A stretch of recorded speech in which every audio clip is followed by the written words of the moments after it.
to join us. Oh, dude, that sound effect for my pickaxe breaking was kind of awesome.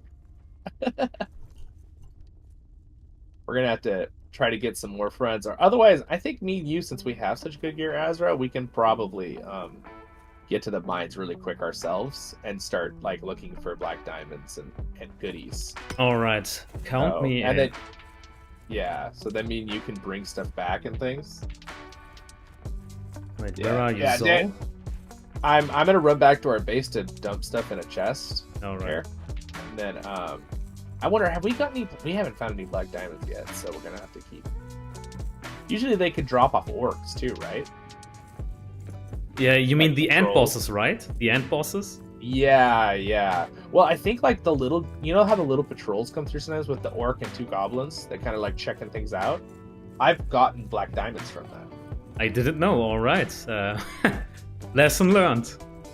My one subscriber who plays LOTR with me, he also plays Final Fantasy, which is a great MMO too. You mean Final Fantasy 14? Yeah. He really likes that. He's like, you can always play that. It's 40% off right now. So he's trying to convince me to play. Problem is that it's not LOTR. Yeah. What do you think of Final Fantasy 14? Have you ever played that? I have tried it, man. And again, it starts with the graphics. Not your game. It started with the graphics, So and you know, there's something let me- that's bugging me. Whenever I attack something, Yeah. if I can't feel the impact of the hit, that's a big. Oh, you really like the animation of like an effect, not just like you're hitting through it like air kind of thing, right? With most MMOs do that. Maybe, I'm not quite sure, but I Yeah. am sure that in the game Terra Online, it's similar like in this Dude. game. Terra, I was gonna bring that up. I like Terra Online. Thank you Played very many much. hours of that game. Yeah, it's a good game. But they ruined the game. Do you wanna remember how explain they though, ruined it? since they're listening. Yeah. I have not played it in like 4 years. I played it back in the day for like 2 or 3 years. Yeah.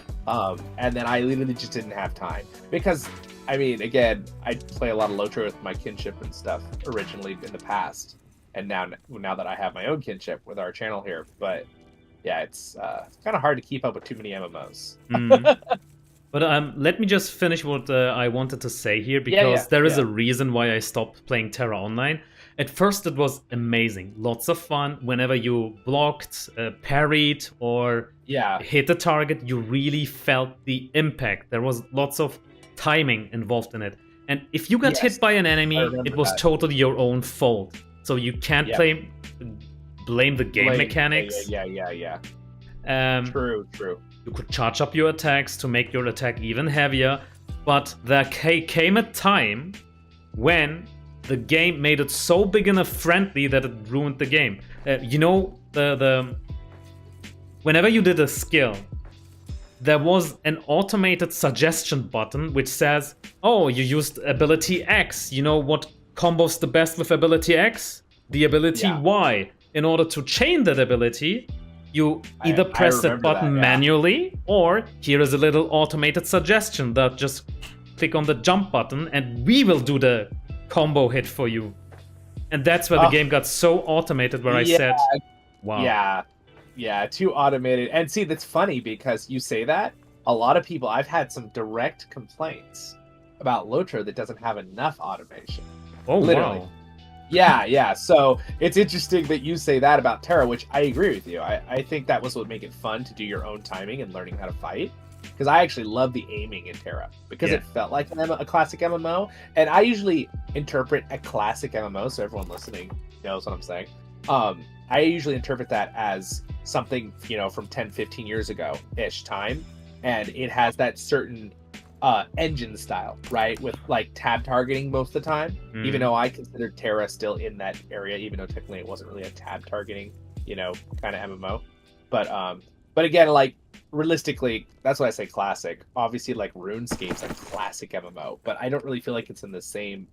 It's like its own special thing because it's kind of like the down look. I mean, I don't know if you ever played RuneScape, but I'm a little younger end for RuneScape personally. RuneScape, isn't that League of Legends or? It kind of has the look of League of Legends. RuneScape was a really old MMO that was like the graphics. Like you probably would not like it because the graphics for me were even a little much. But like the new one is like old. It's called Old School RuneScape. It's the new app, but basically it's kind of almost like it's almost like 2D, even though it's still 3D, and it's like you're looking down at your character as you play and run around, and it's very, very old style. It's because it's from like, oh gosh, I think almost 30 years ago RuneScape came out. It's really old. Maybe not quite that old, but. All right, RuneScape. Maybe yeah, I will give it a try. Yeah. I don't know. It's a very it's a very niche game for those people who play it, but a lot of people still play it. A lot of people play RuneScape. Oh, mate, I just forgot to drop every item I had into a chest. Oops. Oh yeah. Diving into a conversation with you does that to me. I know. I'm so distracted by talking.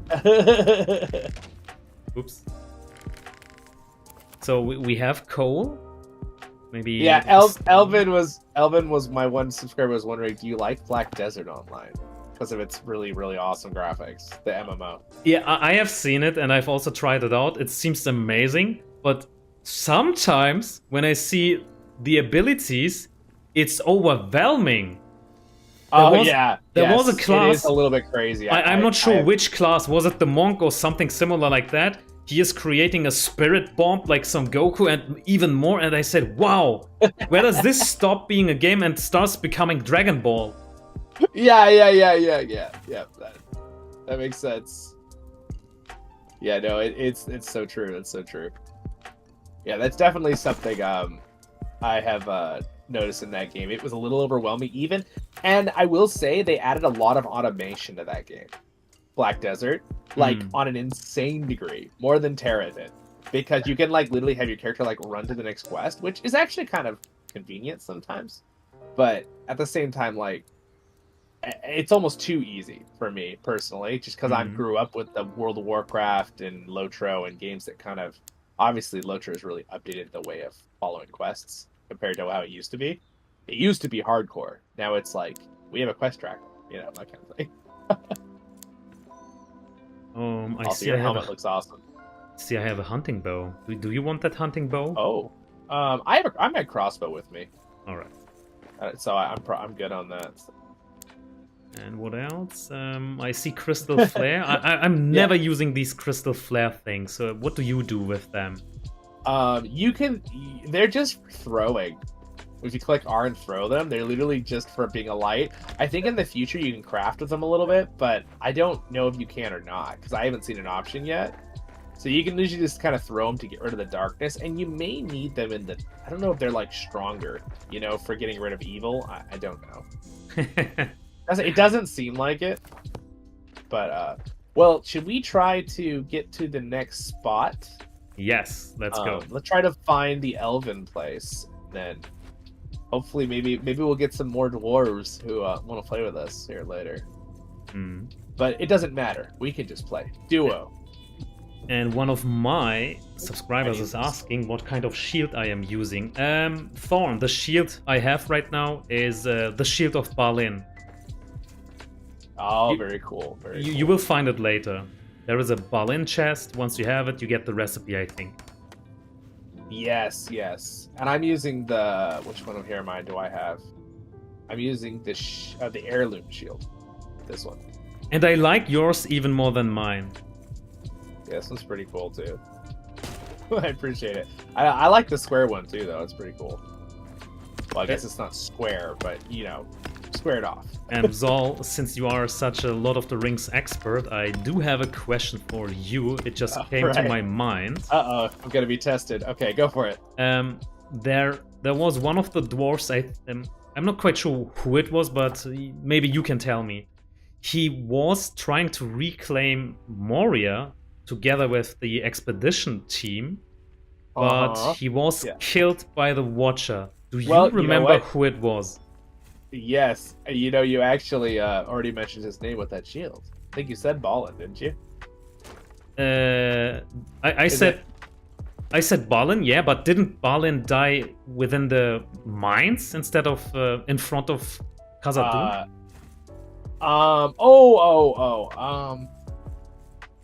Yeah. Wait. So the expedition retaking the mines. I know that Ballin probably did.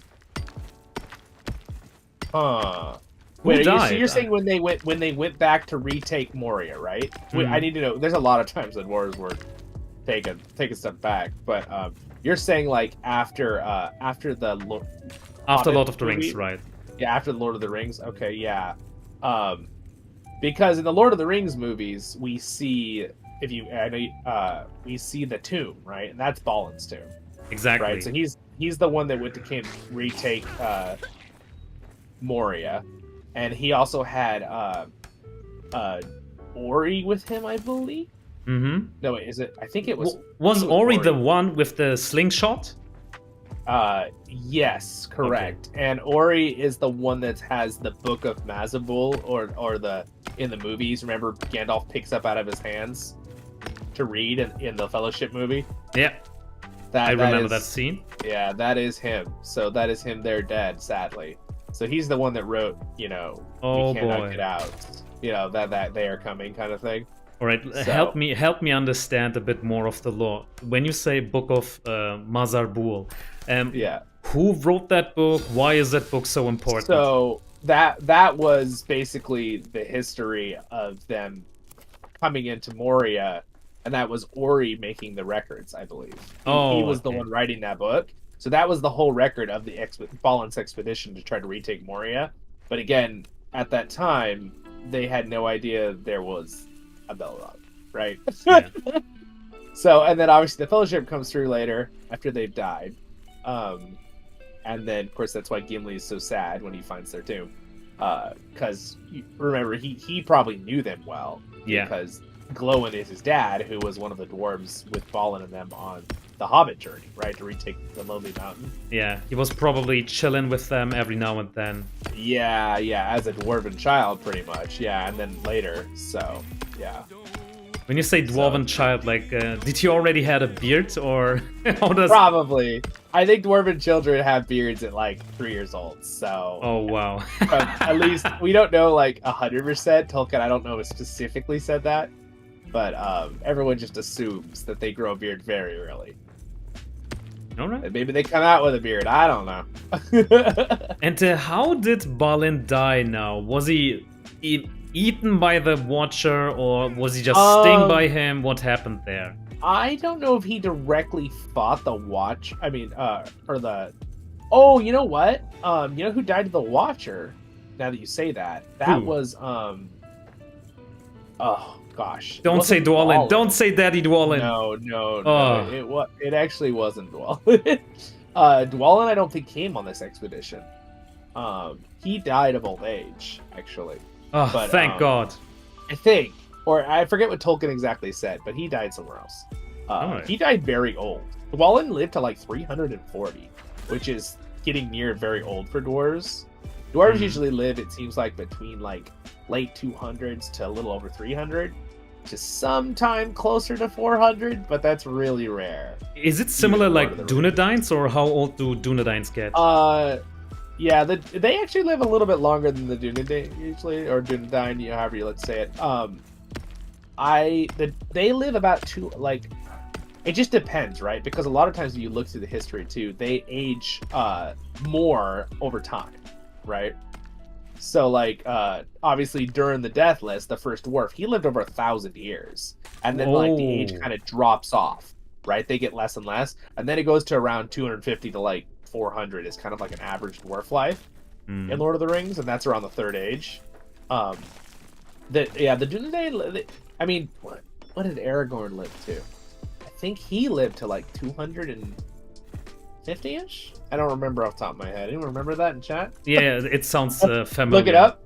It sounds familiar. I think it's something like that. So they're blessed with a time, over 2 times the lifespan. Yeah. Now, granted, there were some in the past that lived even longer than that. So again, the age dwindling thing. Honestly, it's like real life. In the past, people lived so long, and then how comes that Durin the First lived so long?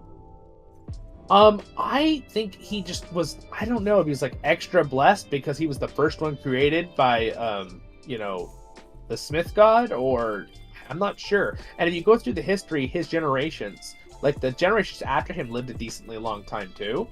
But then at a certain point they got to where they are now, right? So it's kind of like similar to almost like honestly like the Bible, right? With like like Methuselah living about 1,000 years. It's very similar. I think there's some inspiration there from Tolkien, obviously, for that with the ages.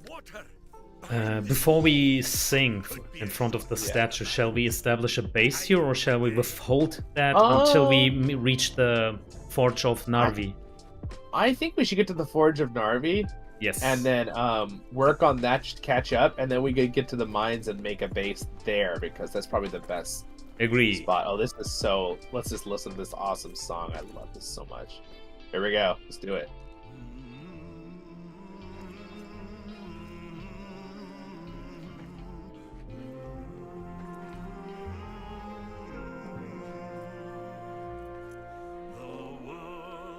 Young, the mountains green, no stain yet on the moon was seen, no words. It's pretty awesome.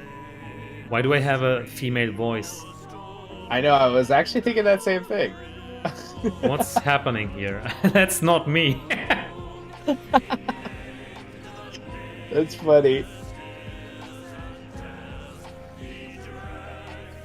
I noticed that the buff you get from singing in front of Durin statues, it's a one-time thing. You will never get the same buff again until you reach a new statue. Yeah. And maybe it's even the strongest buff in the game, right? I would make sense. We will have a look into the buff after it triggers. Still pretty awesome. Yeah, did it change your character's voice when you came in the game? Only when I sing, but when I... You can...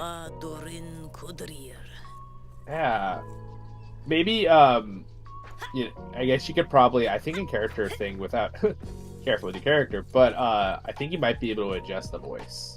I'm not sure though. But I need to log off for it. Yeah. Alright, we're breaking through. So look at the buff. The power of Durin flows through Khazad-dûm. Bonus to stamina, health, energy. Cures despair. Ooh. Wow. So I wonder if you get those in the deep ground. I don't want to name too many spoilers, but have you gone into the deep ground on yours? I'm assuming you have, because you've got the higher level gear. I went into the descended into the scary. Yeah. But that... Oh, you mean that one narrow... Yeah, like the really scary narrow drop that, like, you go down there, you just start taking massive despair if you're not... I've kept that for later. I wanted to dive into... Yeah, I have too. I haven't... Yeah. Isn't that the route that leads to, the Nunanis? The Nunanis? I don't want to say it. Maybe it's too spoiling.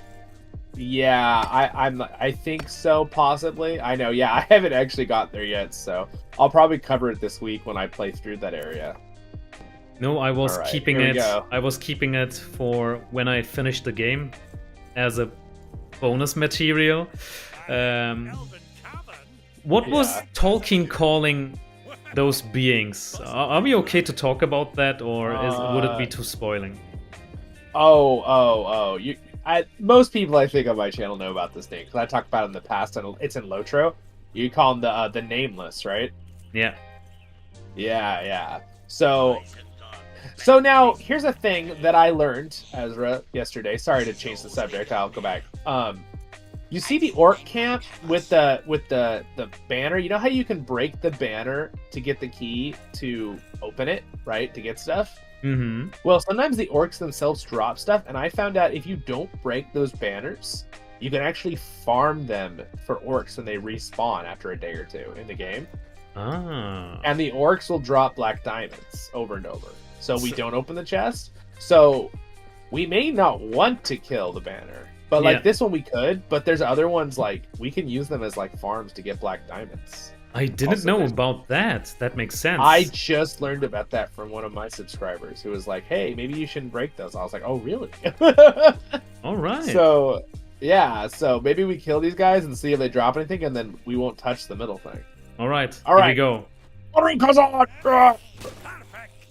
going to slaughter them. By the way, I've noticed that you are using the burning enchantment. Shall we talk about the enchantments? Yeah, they're pretty cool. I actually really enjoyed the burning one. It adds so much damage to.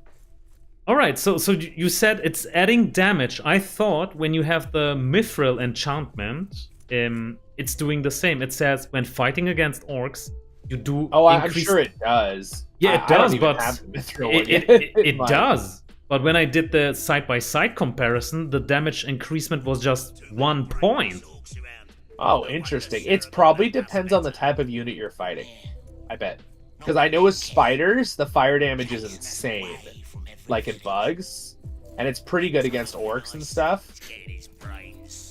Well, we might... Maybe, if these guys don't drop much, maybe we do need to go ahead and just kill these ones. And, find out, and then get whatever their chest has. Because I think we're going to need the black diamonds and stuff, so... You don't have to worry about that. I have 28 black diamonds with me. Oh, okay. Well, we'll leave it up then. We'll see. I'm kind of curious to, like... Look at them! They're just waiting here. I know. They're just watching us. It's like a creepy little... They're just little watchers. If my boss let's go to the dies, forge. it's like a Shadow of Mordor, you know? They're just waiting for their turn to get a what was it? Promotion? Yeah. Yeah, definitely. I had one of my it's true. It's promotion, yeah. I was at my friend's I mean, obviously I'm sure you probably know who Nerd of the Rings is, his channel. He said he just had 1 million subscribers. He's the first Tolkien channel. Like, I'm pretty on, like, any social media, I think, that's hit 1 million. Props to him, man. That is such an achievement. I sometimes will help moderate a little bit for fun. I'm kind of like a guest moderator on there, so I hung out with them for a few hours yesterday with their live stream. And by the way, I do know who he is. Every now and then, I do consume his content. His awesome lore, yeah, it's pretty fun. And we had a blast. Was it Yoisten or who was it? Yoisten's Men of the West. Yeah, he's great too. I love his channel. It's fun to they're pretty fun guys. We've been playing Return to Moria together too, and that. Yeah, man, I've been seeing a couple of your videos. It's so fun watching you guys. Thanks. Yeah, I know, it was nice. They gave me an invite to play. I was like, oh, absolutely. Me and him and I don't know if you saw a long time ago in the past, we played we kind of got Matt to try out LOTR, because me and Yoisten are longtime LOTR players. So we did that. That was like, I don't know, 1.5 years ago. That was a long time ago. All right, let's see. There's if I go up here, there's we got to bring the piece up here, right? Where is the piece? Let me go ahead and craft a little stepping. First, we need some light. It's too dark in here.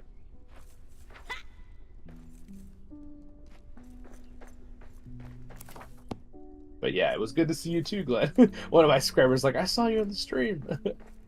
Yeah, it was fun. It was really sweet. I didn't realize they were gonna.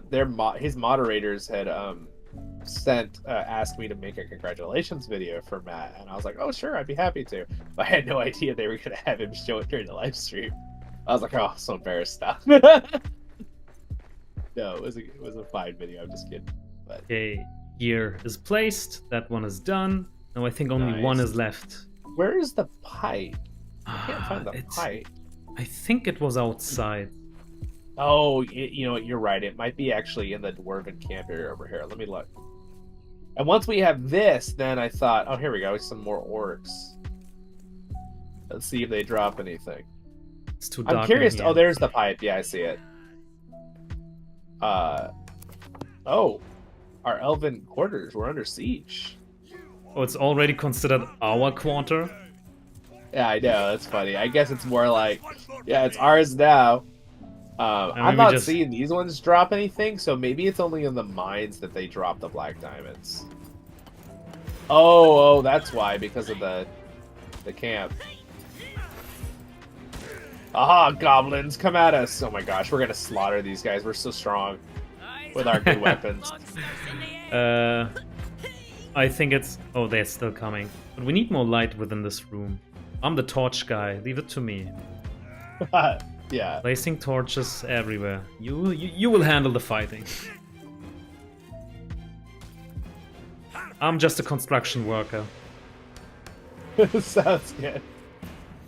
Oh yeah, they're gone. They're running. All Yeah, right, well, we're one. set. Let's also lit this.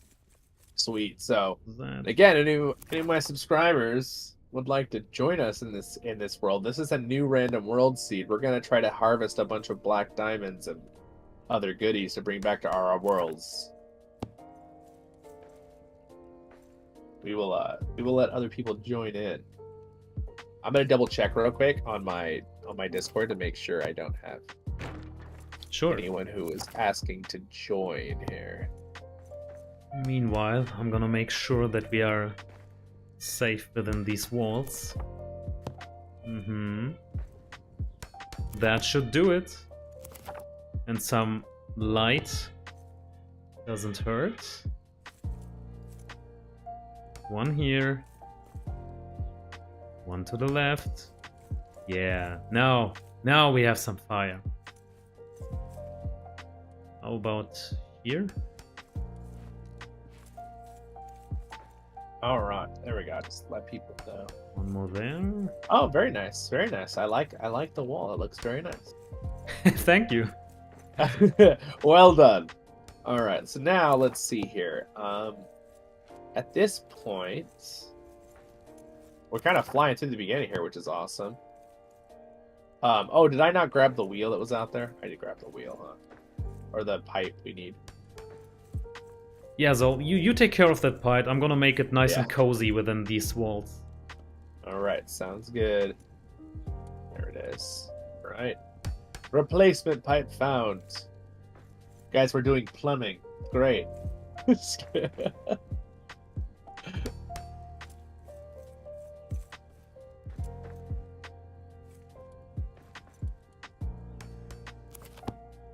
All right.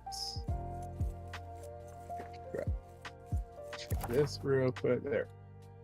Man, I hate that it's so dark within these halls. Yeah. I know it really is. Have you adjusted the brightness setting to where it thinks you should have your brightness too? Yeah, I have done it. It's Yeah, perfectly yeah. fine. If I make it any brighter, the It fun of the reaches it game. kind of thing. Yeah. It's Yeah, taking I- away the fun of the game. It is supposed to be a bit dark. Yeah, exactly. Like that's the whole. I like that they did that though. I think that's cool that they. You like our cozy home? Oh, yeah, very nice. Darn it, I dropped it. I was like trying to get up, but I tried to throw it and I just hit it and it fell. You know, this is great. I love it that you put the fires around. That looks great. Now, do you want to build one milestone here, just so I we can will. come back to the forge if we need to? Yeah, that makes sense. I will. I think they should add a milestone that you build here at the forge. But maybe they think that'll be like too easy or something. Gonna place one right in the middle here. There we go. Redstone. We got it. The pipe is in. There it is. Ooh. The epic horns music with the forge. Ah, warm.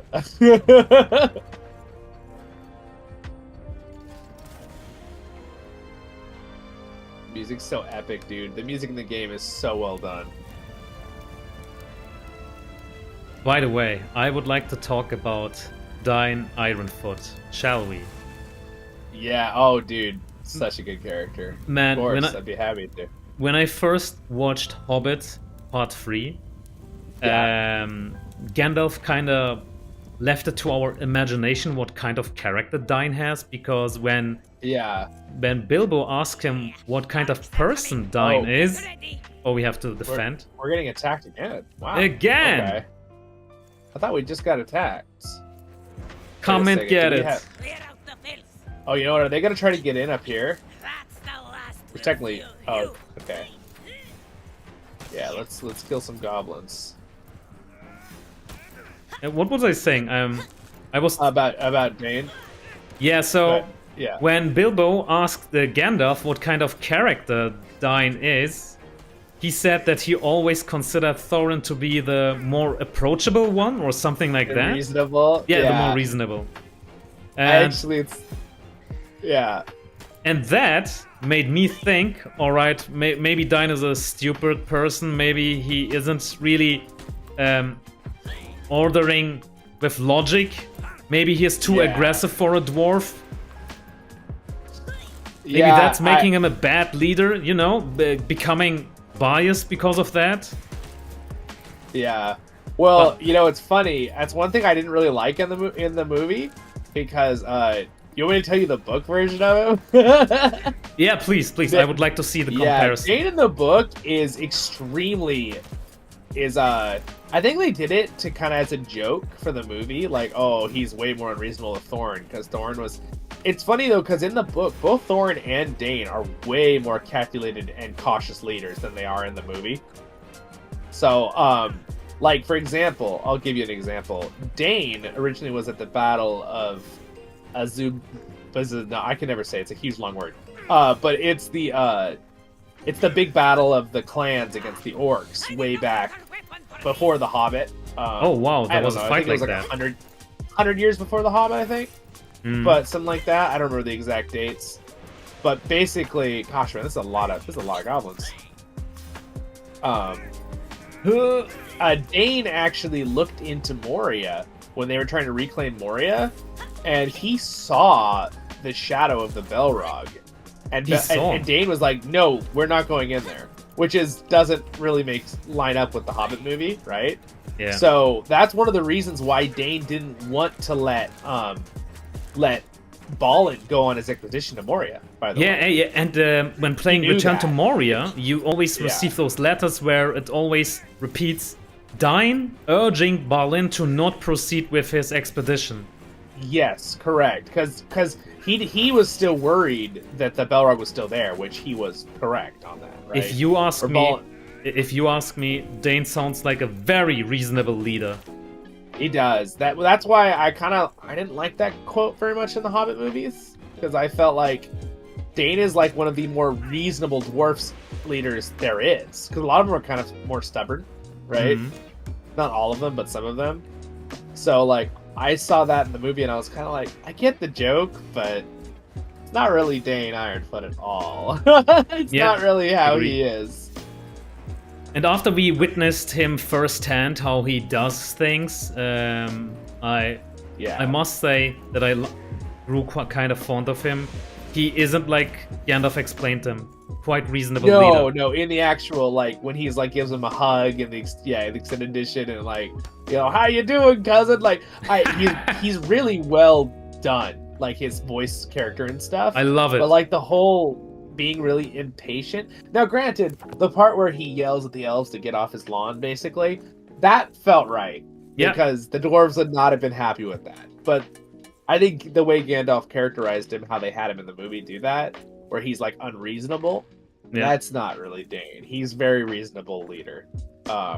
He just is, as all dwarves, stubborn on certain points that, you know, you just have to know they're going to be stubborn on that point. Yeah. Like, it's our mountain, get away. He's totally right. I mean, you can't say anything against that. He's just standing his ground. Oh, I gotta say something real quick about subscribers. What's up, Robert? He gave me a super chat. Hey, Robert, look at the lights. So I just got a light system in my room. When people do a super chat, it changes to the super chat color. And that was the first one, Robert. So Robert says, hello, Lord of the Rings geeks. Another Lord of the Rings live stream, baby. Yes. Hello. And we're here with Azra, and we have just built up the Elven Forge. And if anyone else here, Patreon or subscriber, wants to join in and play with us, you are welcome to today. Lovely. Very cool. Yeah, it looks awesome. Sweet. I'm glad it worked. I did a lot of work to make sure it was automated, that my lights would automatically change color. And they sure did. That looks pretty awesome. Zol, by the way, behind me all lit up. You should eat something, Zol. You're starving. Oh no! You're right. Oh wait, what? Food is ready, man. Go for it. Let me have this. Okay. The things also, I do for you. Make some. I know it's daytime in the game here, but we probably should craft a bed here just so we have a backup, right? When we come here. How much?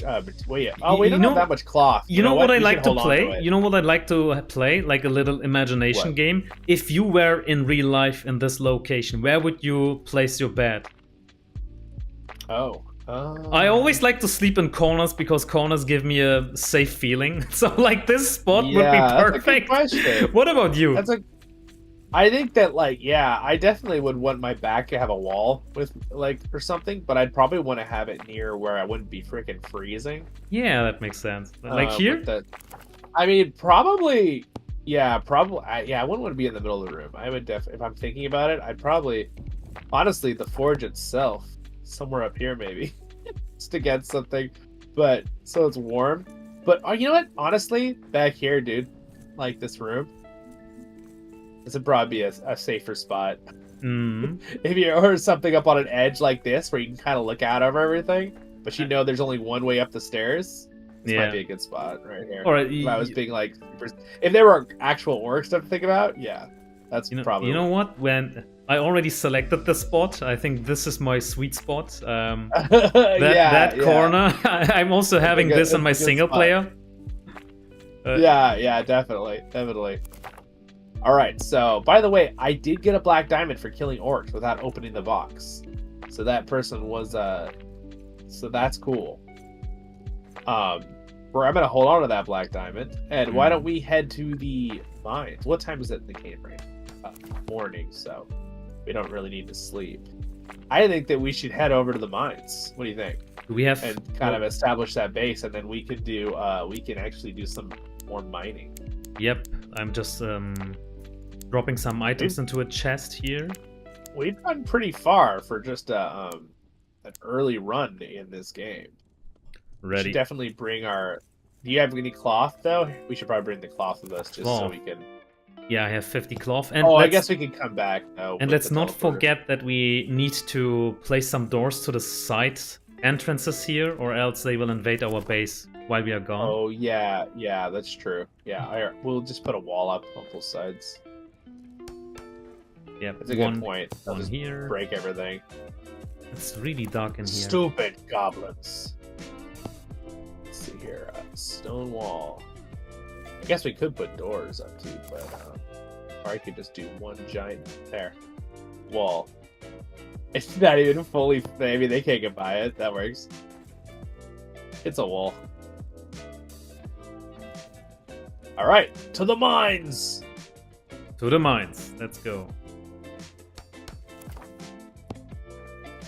Wait, now we have a teleporter to get back here if we need to.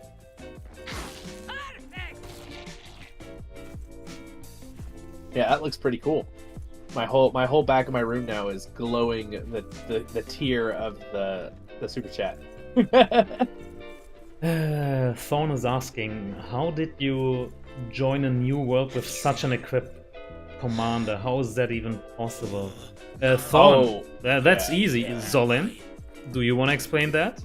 Yeah. So pretty much your character and their inventory is completely saved separately. So you can join your friends' worlds with all of your gear as long as it's either equipped or in your inventory backpack. So like, it's pretty awesome. And guys, one piece of advice, there is a mistake I did and I lost all of my single player progress. Your single player progress isn't saved into your character. It is saved into the world you create. I'm saying this because I come from a world where I played Diablo 2. And in Diablo 2, the world is created around your character. And when you delete the character, then you lose all of that progress. But here, it's completely different. It's the world. Yeah, it's a lot more like if any of your subscribers have played, and mine I know, like Valheim, or yeah, it's a lot like how Valheim works, almost identically actually, with the world versus like your characters. Though I'm pretty sure in Valheim, I think your character is still kind of tied to your world. Now that I think about it, I'm trying to remember, which is kind of interesting. This might be kind of a more unique style the way that they did this game. I think it's so cool that you can like move your character around because you don't have to make multiple characters then, and it also feels like the game is it has a lot more replayability. Not only is Moria already kind of monstrously large, right? But you could just go on a different world and there's differently generated rooms and areas, so it's like you're having to re-explore things. I think it's kind of cool.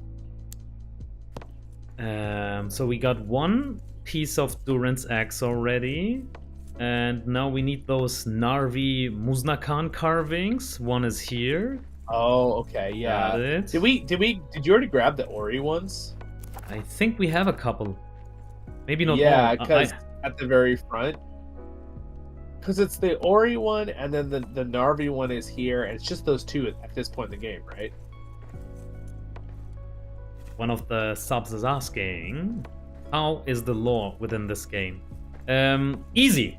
So you remember Lord of the Rings, right? So after Lord of the Rings is done, and correct me if I'm wrong, Zol, Gimli is leading an expedition. How many years after Lord of the Rings is finished?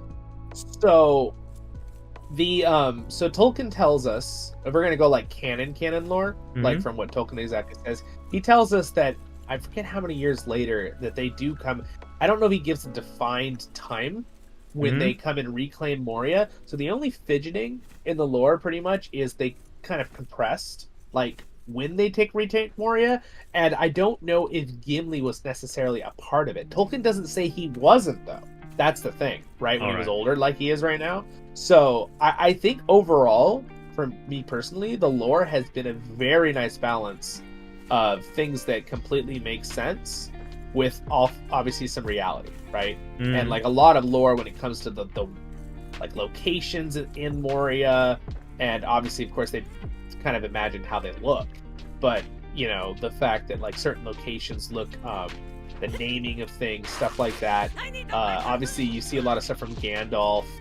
I don't want to give anyone spoilers, but you do find like Gandalf's hat and stuff when he's Gandalf the Grey. I think that's kind of awesome.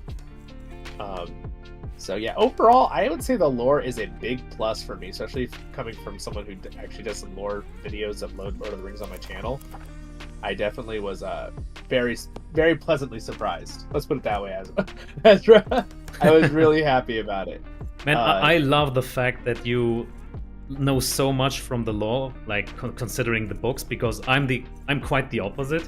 I started reading stuff online just to, you know, fill that void. Well, I appreciate the compliment, but I mean, I always, it's humbling because sometimes I'm like, I don't know everything. Because like when I come to my friends like, you know, Nerd of the Rings and Men of the West, their channel, they're like, you know, they know every little detail, where I'm like, oh, I didn't remember that one. We will get there eventually. We just need a bit more time. Yeah. It's to the mind. But I appreciate it. There's definitely you pick up a few things after you start doing it as your main thing on a channel. But sweet, here we go. Let's do this. Oh, I need to use your pickaxe. I didn't upgrade this one yet. Thank goodness you brought your good one. We can just go in. This is my only legacy. Yeah. I see prey ahead. Mines of Moria. I hope you lead to Dwardelf and some treasures along the way. Berlin's colony outpost. Oh, almost 50 years after helping Thorin Oakenshield reclaim Erebor from the dragon's mouth, Berlin led a company of dwarves to Moria. Unfortunately, the colony only survived within Khazad-dûm for about 5 years before they were tragically killed. No! And so here we have it. That, by the way, is totally on the dot with lore. Like, that's what Tolkien told us. That's all perfect. So again, everything they told us, like a lot of the stuff, the only thing they added and made up were the things that, you know, made sense but had to fit in, kind of thing. Because obviously Tolkien gave us so much information, but there were spots that for a video game, like, you still need to kind of fill in the blank, kind of thing. You know, I just noticed how World of Warcraft is stealing so many things from Lord of the Rings. Oh yeah. Even, well, you know, I think it's a compliment though, right? Because it's like, you know, what is it? Imitation is the biggest form of flattery, right? As the saying goes. Exactly.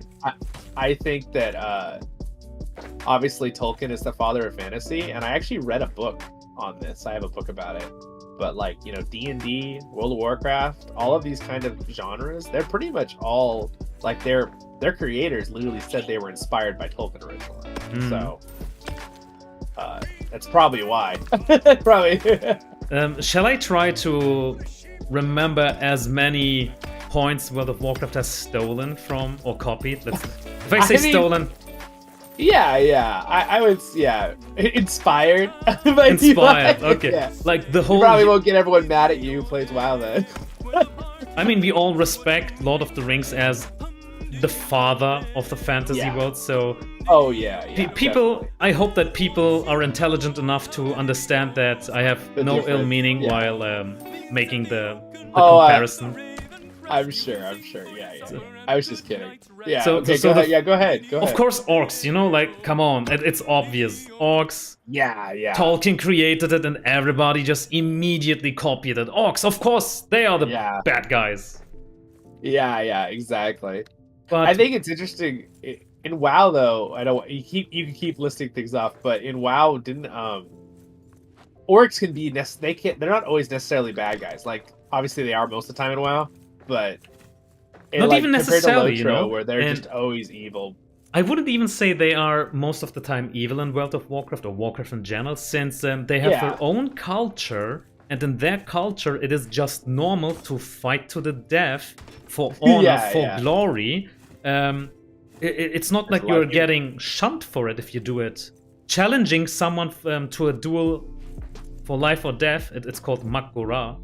And if you die, you just die. You will not experience any vendetta from the side, from the family side whose person you just killed. No vendetta.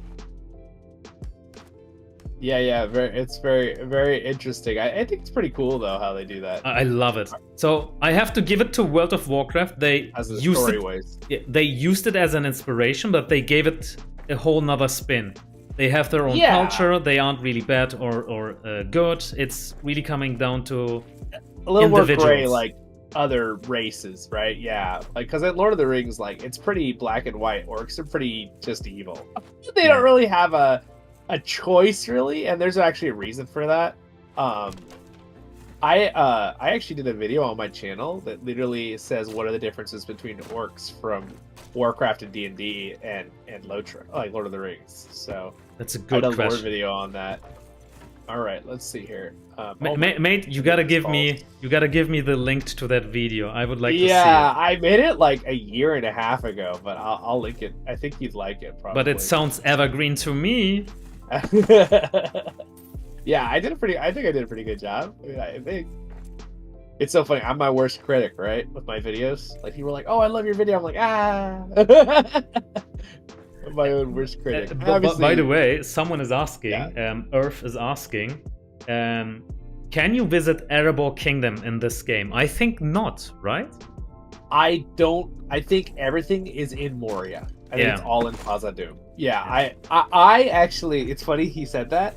I was talking with everybody the other day when we were doing another stream, and I was saying I would think it'd be really fun if they added like an expansion to this game or something that allowed you to go to like Erebor or Gundabad. Man, I hope they will do that. I hope that would be kind of fun. That would be a fun addition. Yeah. Let's see. Only time will tell, right?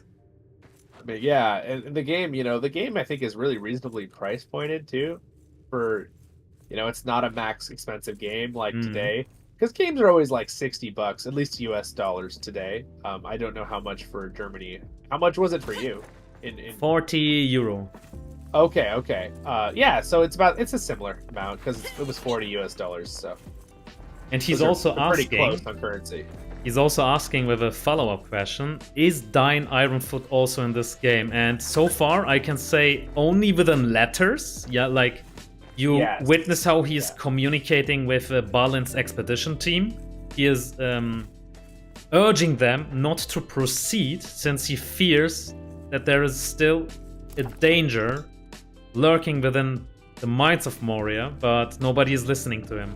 The expedition team still proceeds. Yeah, exactly. And it's interesting, this game. I think this game, this is something that you'll probably find interesting too. I think the people who made this game had a liking for Lord of the Rings Online, the MMO that we were talking about earlier, because a lot of the stuff that LOTR has already done, this game is kind of doing, including like, you know how the Watcher room, when you fight the Watcher in this game, how it looks? If you play Lord of the Rings Online, the raid boss, the Watcher, because there's a raid boss, you know, fight him, it looks really similar. It's really, really similar. So I just think that's kind of interesting. Oh, look here. Okay, here's the outpost. We can repair this and set up here, I think. I will join you soon. I'm just getting some copper for us ready. Oh, nice, nice. I'll start building the hearth there. But yeah, it's pretty. I didn't follow up the follow-up question, I think, that your subscriber asked. So. He wanted to know if you will encounter Dine Ironfoot here. Not personally. Oh, I have not. I don't think so. It would kind of be weird if he was here. But it would be interesting if it was like the end of the game you saw him. Like even if it was just in like a, you know, like what is it? A scene, right? A trailer? Mm-hmm. Or a cut scene. That's what I'm looking for the word. You know what? I actually have some more questions in regards to Dine. You know, the only reference I have is from the movies, but you know him also from the books. So, that being said, when I witnessed his character, I was amazed by that guy. Why was I amazed? So first of all, he is very loyal to his kin, right? Yeah. I mean, that guy has a leading position. Isn't he leading the dwarves from the Iron Hills, or where was it?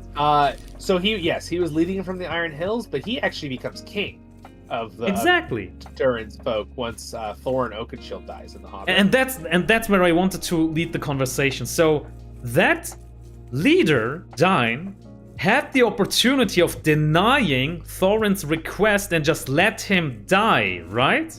Because might corrupts. Might corrupts. He could have done that.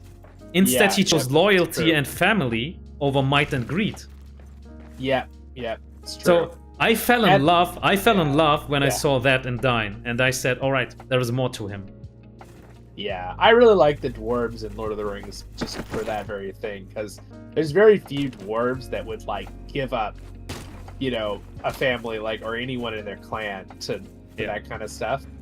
And obviously in the movies, that you know the dragon sickness with Thorin, and he's like getting kind of like greedy. Yeah, I really didn't like that very much, because that's another, like if I was gonna say another, I like the Hobbit movies, by the way. I know some people really don't. I really like them. I think me too, really man. Well done. I love them.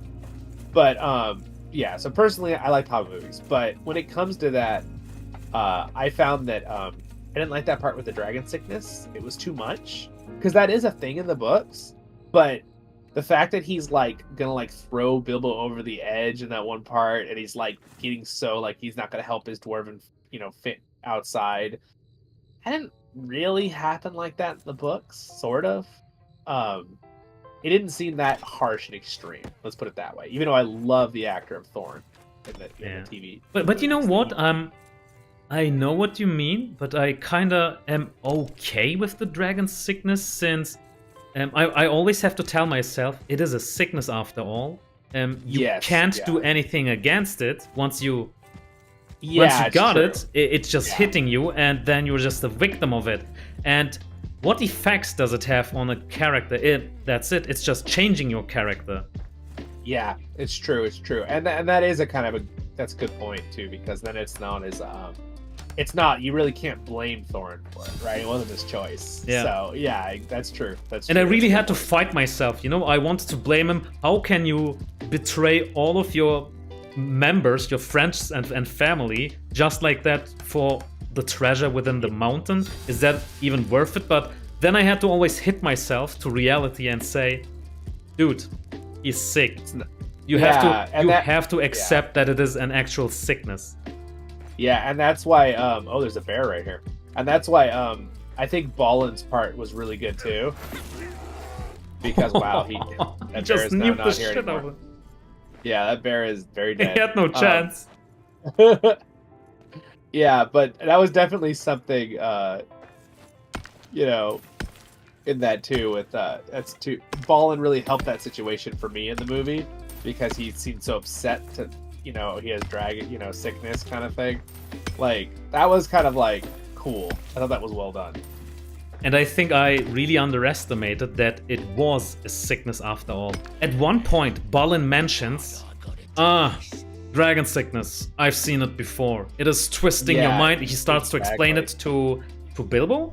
And dude, I'm sitting there in the cinema, listening to his explanation, but still not willing to accept that there is something like that as a sickness. Like, come on, man, don't come with that mumbo jumbo stuff. That's not real. If your psychology is weak, of course you will suffer from it. But just be a man. Don't accept the sickness. Yeah, it's not the same level of greed as like regular greed. Yeah, it's because dragons have a little bit of evil over them in Lord of the Rings, since they're not just a creature like in other stories. They're like they were made by, like, you know, Morgoth, right? The evil god, basically. That I didn't know. Yeah, so I mean, that's their creation. Obviously, now they're in the world; they're creatures. So basically, their greed when they sit on a treasure for a long time causes it to become basically tainted. Oh, right? I love that explanation. Continue. So So that's kind of what Dragon System comes from. They're so, you know, Smaug is rather evil. Obviously, he's really intelligent, but since he's been brooding, is what Tolkien calls it, on that for so long, that basically they just become it becomes tainted. So if you want the treasure, it can pass to you. It's basically kind of where the idea of the sickness comes from. So, and then it basically can cause you to be greedy, just like the dragons, because the dragons, that's why they always bother dwarves, because dwarves usually have really cool treasure. And they want treasure. They're very greedy. That's kind of a trait that dragons all kind of share. They're extremely envious and greedy, like really. I mean, that's kind of through a lot of mythology, but obviously that's where Tolkien was going.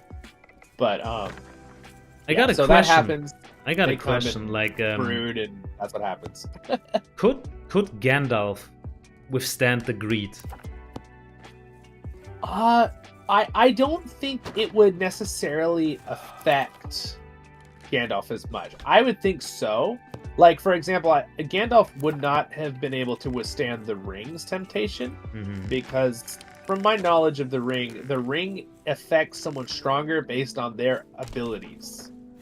So, and there's a couple other factors, but for example, you know, Gandalf's so powerful, he's a Maiar, you know, it's basically an angel creature, right?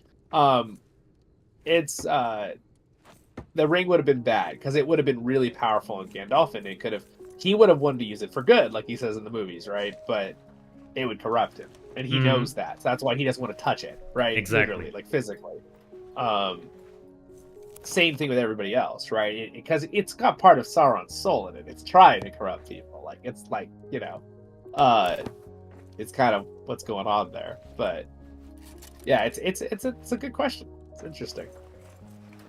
I don't know if Gandalf would have been affected by the treasure in the mountain, though, because I don't know if Gandalf would have cared to have the treasure. I think that's the thing, right? So, and the dragon sickness is definitely, since it definitely seems like it only affected Thorin, right? Because it's kind of his treasure, right? Because he's the rightful king to it. So I think that may be why it affected him. Again, all right, so that sounds like in order to trigger the sickness, you have to have a feeling within you, like a feeling of you claim it, right? That feeling is mandatory. I think so. Okay. I think so. Again, that's just a hypothetical. That I don't know nothing of that from any books. That's just my own thoughts. But it sounds reasonable, mate. Yeah, yeah. Right. Also, my one subscriber, Fred, was saying on the movies there is no time to show the sickness slowly evolving. Yeah. So it can seem harsh in transition. Yeah, I think that's a really good point by my one subscriber. Yeah. That is because in the books it's a little easier to kind of see it like creeping in, right?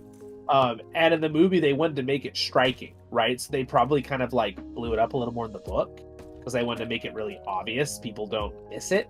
That it's a thing, you know, like that it's an issue. Because it definitely seemed to play more of a part in the movies than it did in the books, even though it was definitely a thing in the books. Absolutely. Zol, before I interrupt you, shall we quickly go back to our Elven Forge Hub and get the Elven wood to repair the rune table? Yeah. Did you want to? Do you want to here? Do you want to use these beds to reset the day real quick? Yeah, let's Tonight? go. Well, But I will cook something for us, and oh, then we can perfect. sleep. Okay. Sounds good.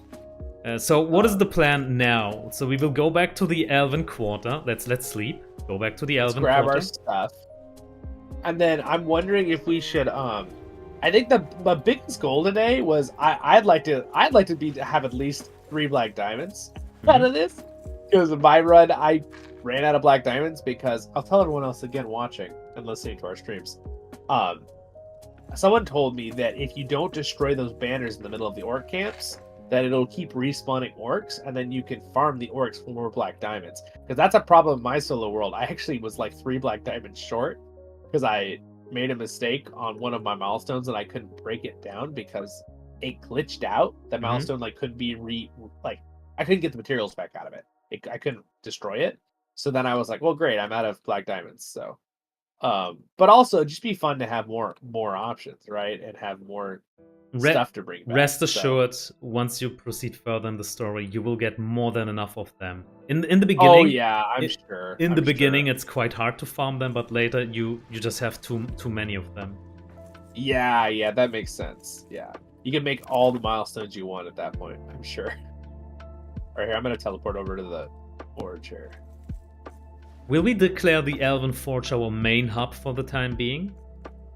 I mean, I think we could probably make it the main hub because we have the teleporter, right? Yeah. And then if we honestly, what I love to do when we're mining and what we could do right now is just make sure we bring enough to make, since you have so many black diamonds with you, make a transporter anywhere we are, so we can just come back and then just fly back and then break it down and keep mining together. You know? That makes sense. I'm just gonna prepare our little furnace area here.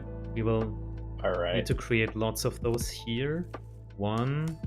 I've got some more fun comments here. So, let's see. Let me make sure I say his name right here.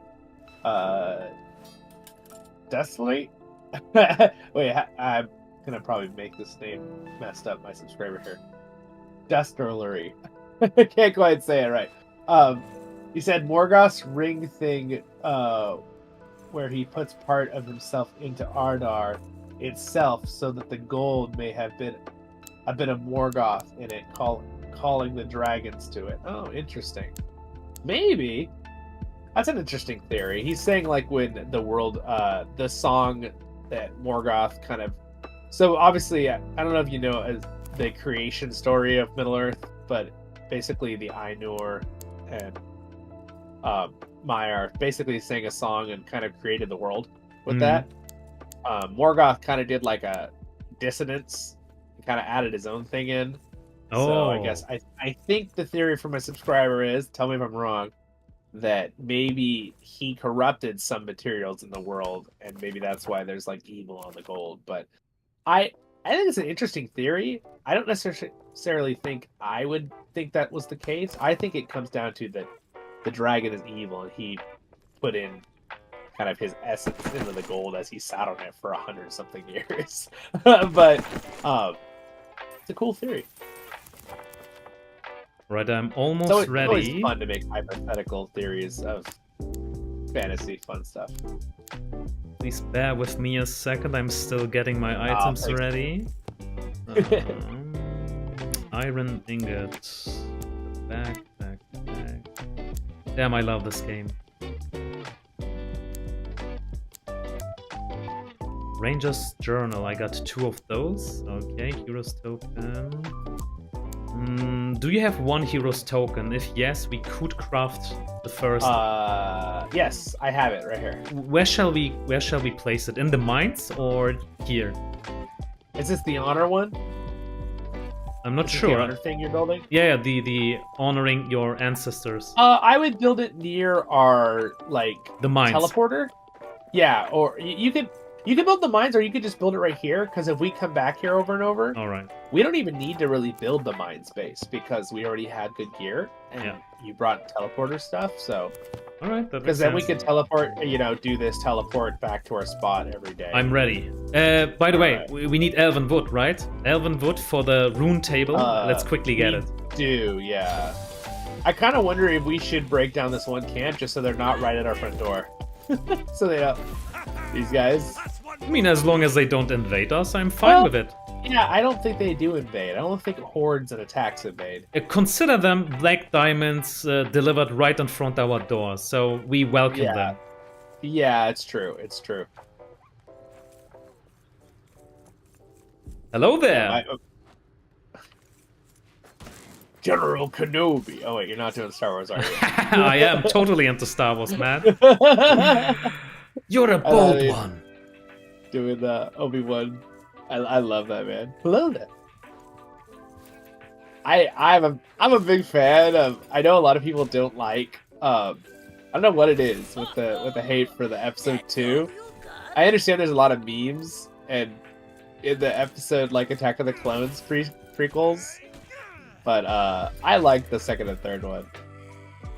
Man, I must admit, I love every episode of Star Wars, episode 1, 2, and 3. You know, the prequels. Yeah. I don't understand why they get so much hate. I love them. Yeah, I like them. I understand. I think the only thing I understand is like the memes, like where Anakin's making the comments about sand getting everywhere. Yeah, like that's kind of hilarious. But again, I feel like that makes it better because it's an awesome meme. Yeah, indeed. It has meme potential. Not every movie can claim that. Yeah, it's true. I also I love the Attack of the Clones because I really like the whole Geonosis battle too. It's like I just love that part. Also, dude, you remember the part where Obi-Wan's running and he from Jango Fett and he's got like the seismic charges, like he's dodging in space, dude, above Geonosis. That is so cool. That part. By the way, when Mace Windu killed Jango, there is something that caught my attention that I wasn't aware of it. Usually Jedis don't kill, right? They only destroy droids. Destroying machines is totally fine for Jedis. That's fine. You aren't taking away life. But usually Mace Windu isn't killing either. The only reason why he had killed Jango, that at least that's what I've heard, is he was reading the moves of Jango with the Force, and the Force told him that Jango would stand exactly where he was and fly away. So Mace Windu attacked in a way where he would cut off Jango's legs because he would fly to the sky, right? Yeah. But since his jetpack was malfunctioning, instead of cutting his legs, he instead beheaded him. Did you know that? Like, that's an interesting theory. So does that mean the Force made a mistake? It sounds like that, right? The Force didn't understand that machines can malfunction, like the jetpack malfunction. It sounds like that. Oh, interesting. Stupid I've never Force. heard that theory. Stupid Force. No, that's interesting. No, yeah. I'm not sure how true that is, but somewhere in the internet I have read that, and it's still in my mind. It's a cool theory. Yeah, definitely. I mean, and I know it depends on the Jedi too, because like Jedis usually don't try to kill because they're just peacekeepers. But I do know that like most of the Jedi aren't like against killing if it has to be like to protect someone or something. Yeah. But there obviously are Jedi who are like really against it. It depends on the book you read and the Jedi you're talking about. We know Anakin wasn't against it. Oh, just kidding. As he turns evil. Well, that reminds me of another interesting topic. Can I hit more than one tree with this ability? Oh, Aule Bloom. Aule. Who was Aule again? The creator of dwarves? Who was that? Yeah. Aule is yes. I'm trying. Yeah. Yes. Correct. He's the Forge God. And how did dwarves got created again? Aule did experiments. He was like kind of curious what Eru Iluvatar did, and he tried to do the same, or what was it? Yeah, so basically they were creating the world, and it actually, so he had the plans to create the elves, the Iluvatar, and then Aule was like, he's like, oh, I want to make something too, basically. So he made the dwarves, but he didn't have the power to give them spirits, like life. So they can only walk around with him, right? Because there's only one true god that has that ability in the lore. That makes sense. but so they could walk around him and like move around. Mhm. But then Iluvatar found out and basically said, "Why did you do this behind my back? You know, like I didn't say you could do that kind of thing."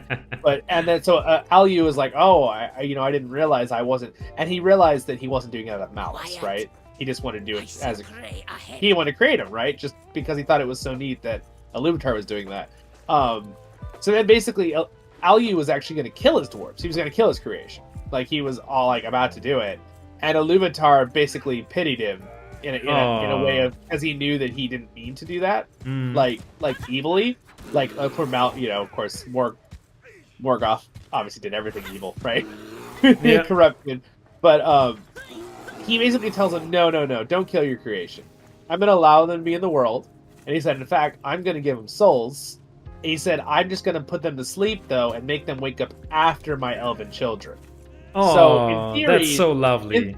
Yeah, it's a good story. In theory, the dwarves were actually created physically first. I don't know about their spirits when they got their life, force, but then, of course, the elves were awoken first, and they were in the world for many thousands of years. I don't even know how long. It was a long time. And then the dwarves woke up, basically, from their hibernation that he put them into. And that was during the Deathless and the other 6 dwarves, basically. Which were basically the 7 heads of the clans. Which is why, we know about Durin's line, but we don't know about the other lines, right? Which kind of cool in this game because you see lots of different looking dwarves, right, for character creation. Which kind of makes sense if you're talking about, well, all these clans came to help Gimli retake Moria, right? So from all over the world, the south, the north, the east, from everywhere. And by the way, we can port to the mines. Oh yes, it's true. My guy is hungry. I'm gonna have to. I'm gonna make some food for us, ready on the table. 4 roasted fruit pieces. And the room table is repaired now. Alright, do we have a repair thing there? Forgot it. I think we are lacking iron to build that repair smithy. Oh, okay, yeah. Let's see, yeah, I only have 1 piece. Okay. I'll just wait for the food and we'll just... Oh, wait a second. I just realized... We have one. Here it is. Oh, cool. Nice. Okay, we'll just both stand in the exact same location. I like how it pulls us in the same spot. And when does it make sense to go to sleep? Right now, would it make sense? What is the indicator of you should be going to sleep? If the sound thing in the bottom right corner is really red and doing the eye, that you want to sleep because that'll get rid of that. And if it's late afternoon, so we probably should sleep soon. Just so we can have a full day to do the mining. Let's do it. Alright, let me add one more thing to the food pile here. You want to eat that last one, and then we'll craft some more for the morning here. Do we have any more? Can you add another stew? Yeah, let me see. We lack 3 mushrooms, though. That's fine. We will find something along the way. Alright. Sleeping. Yes, sleeping time. I like how the sleeping in this game works. It's really nice, I feel. For some reason, why isn't my dude sleeping? Do I have to craft it? Is your guy hungry? No, doesn't make sense. No longer hungry. You should be able to use this bed. It says it's already claimed by you. Now weird. It's working. Wow, that's strange. Huh. Maybe it just glitched. I mean, overall, this game has so little glitches. Obviously, we talked about the one with the running, but it's pretty good. The game's pretty good when it comes to not being glitchy compared to Gollum. And I'm just so happy that I didn't try out Gollum. So yeah, I think you probably dodged a bullet there. Here we are, the mines.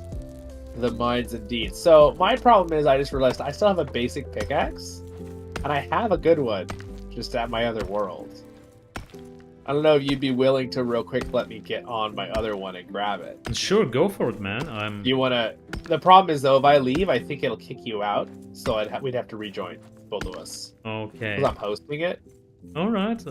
So we can maybe just walk away for a second. It'll only take me 30 seconds. So let me just We can just go into our little house here and then Yeah. log out for a second, and then. I also want to make sure you can leave because I don't think it's an issue, but I think it's always probably better if you log out first. Just leave world first, just so it doesn't cause a glitch or Alright, something. You know? leave world. Confirm. And Alright. I'm gonna... Wait. Okay. And then I will also hop into my own real quick for a second, and I'll grab it. Yeah, and I will also activate the just chatting window for the time being. Guys, you see, this is my room. This is my place where I create content. First time you're seeing this much, right, in the background? I know it is... I know it's not really like a YouTuber studio, but we will get there eventually. I know. Little by little, I'm finally getting there. I've been going for a while, and I just added, literally I added lights like yesterday, like in the back. I've always had good lighting in the room because I did that a few months back, but I didn't have any colored lights. So it's kind of fun. Doom awaits. Let's see. There. Oh, I see. It actually flips the world. Interesting. The mountain smiles on us today. So this is also giving me an opportunity to change the voice of my dwarf. For some reason he was talking in a female voice. I have no idea why. The mountain smiles on us. Yeah, that was pretty funny. Alright, so here's the question. We probably don't need the special light for this. So I think I'll bring my good pickaxe. You know, the what is it called? The legacy one? Mm-hmm. Yeah, I think I will. And you already have a really good one, right? So we're set actually, there. I'm using Durin's pickaxe. It's already finished. That's I see. Okay. Now, does that one count as a masterwork, or is it just one you can use? It's a masterwork, and I'm not quite sure which one is better, the Durin's axe or the one pickaxe which doubles the. Because I have the quartermaster, right, which is the masterwork. And let's do a side-by-side comparison, because I was wondering which one is mining faster. I feel like the Durin's axe is probably better just because it's end game. I would assume. Do I need to bring anything else? Did I bring us some food or anything? I have some extra food. No, we will find it along the way. That's part of our journey. That's true. That's true. I'm over here just being lazy. Shall I bring my Lamborghini? Yeah, exactly. All right, sweet. So I guess we're set. I have my thing, and now people can see how easy it is to just switch gear and stuff. It's so nice, dude. So nice. There we go. And then I will. And here's the best part. So I could actually just leave some stuff. We might need some of this, so I won't right now. All right, leave world. All right, so I'm gonna reload this up. Can I use the I'm same not code? gonna worry about the code being shown right now, just because we only have a couple people here, and if anyone wants to join, they can join. Because the code won't matter later, because the code regenerates the world every time. Mm-hmm. So like if people watch it as a video later, they can't like get on our world or anything like that. Even if we're playing later, because it regenerates the code. Which is kind of cool from a streamer perspective, you know? Don't worry, Zol, I already got you covered with the code. Nobody can see it. Oh, nice. Nice. No, I actually just realized I do have a thing. I can just click this. Be like, oh. All right, host. Here we go. I will. There. I sent by the code the way, to you. Zol, what I wanted to ask you, it's about Rise to War and 2.0. Is it time that we entered that topic? I'm curious how many people playing Return to Moria are going to care about Rise to War. They're such different games, but I mean, I am down to talk about it a little bit. Sure. Yeah. Have you been You've been playing it, right? I've been playing it on both of my accounts, evil and good. Okay. Yeah, there's some stuff I really like, and there's some stuff I really don't like. So it really depends. You know, one glitch that I found that's really driving me crazy is the fact that you know how you used to be able to strengthen, refine, and unequip all from your character as you're putting armor on? You can only refine from the item store, like the item backpack. Oh, wow. So when I was strengthening my gear, I didn't even realize that I was forgetting to refine. Because I was thinking, I guess purple gear doesn't need to be refined now. When I first started the 2.0, And then I found out, yes, it does. You just have to go into your items to refine it, which is a kind of, I feel like they'll probably update that. But that was kind of like a huge thing I found. I was like, uh-oh. Oh, it's the dark. It's the middle of the night. Interesting. Weird. I guess we gotta rest again. Okay, let's do that. Do we have enough for... Look! There is a bug. A bug. What? This is a bug. I had Ranger's journals within my inventory. Yeah, I saw that. Why does this happen? Oh, you know what it is? I know what it is. I don't think it is a bug. I think it's because the Ranger journals are a special item that are only for that world, and they don't want it to get stolen by mistake to another world and then make it where you can't finish the quest. Oh, I think that's what it is. That's a guess, but I'm pretty sure that's what it is. Okay. Which we know. actually kind of makes sense now that I think about it more.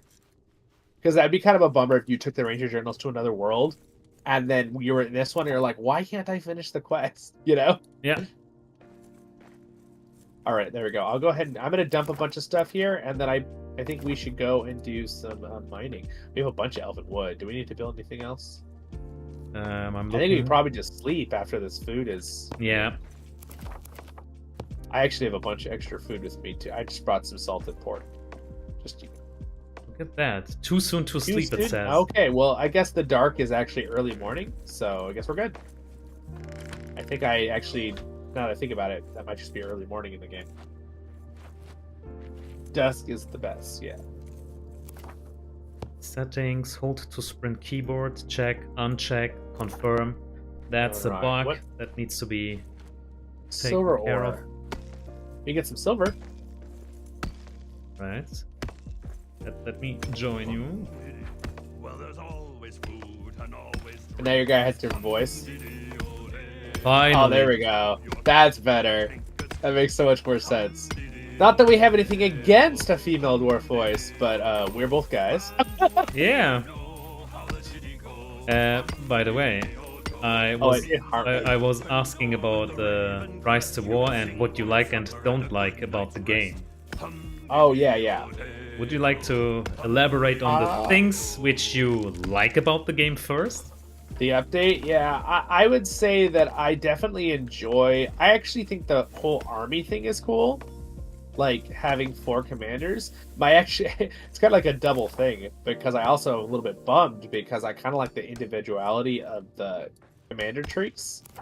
Like, granted, I know that you have so many now, because you have 4 commanders, but... Yeah, it's interesting. I definitely liked how it was like just one commander leading a group, but at the same time, I do enjoy the army system.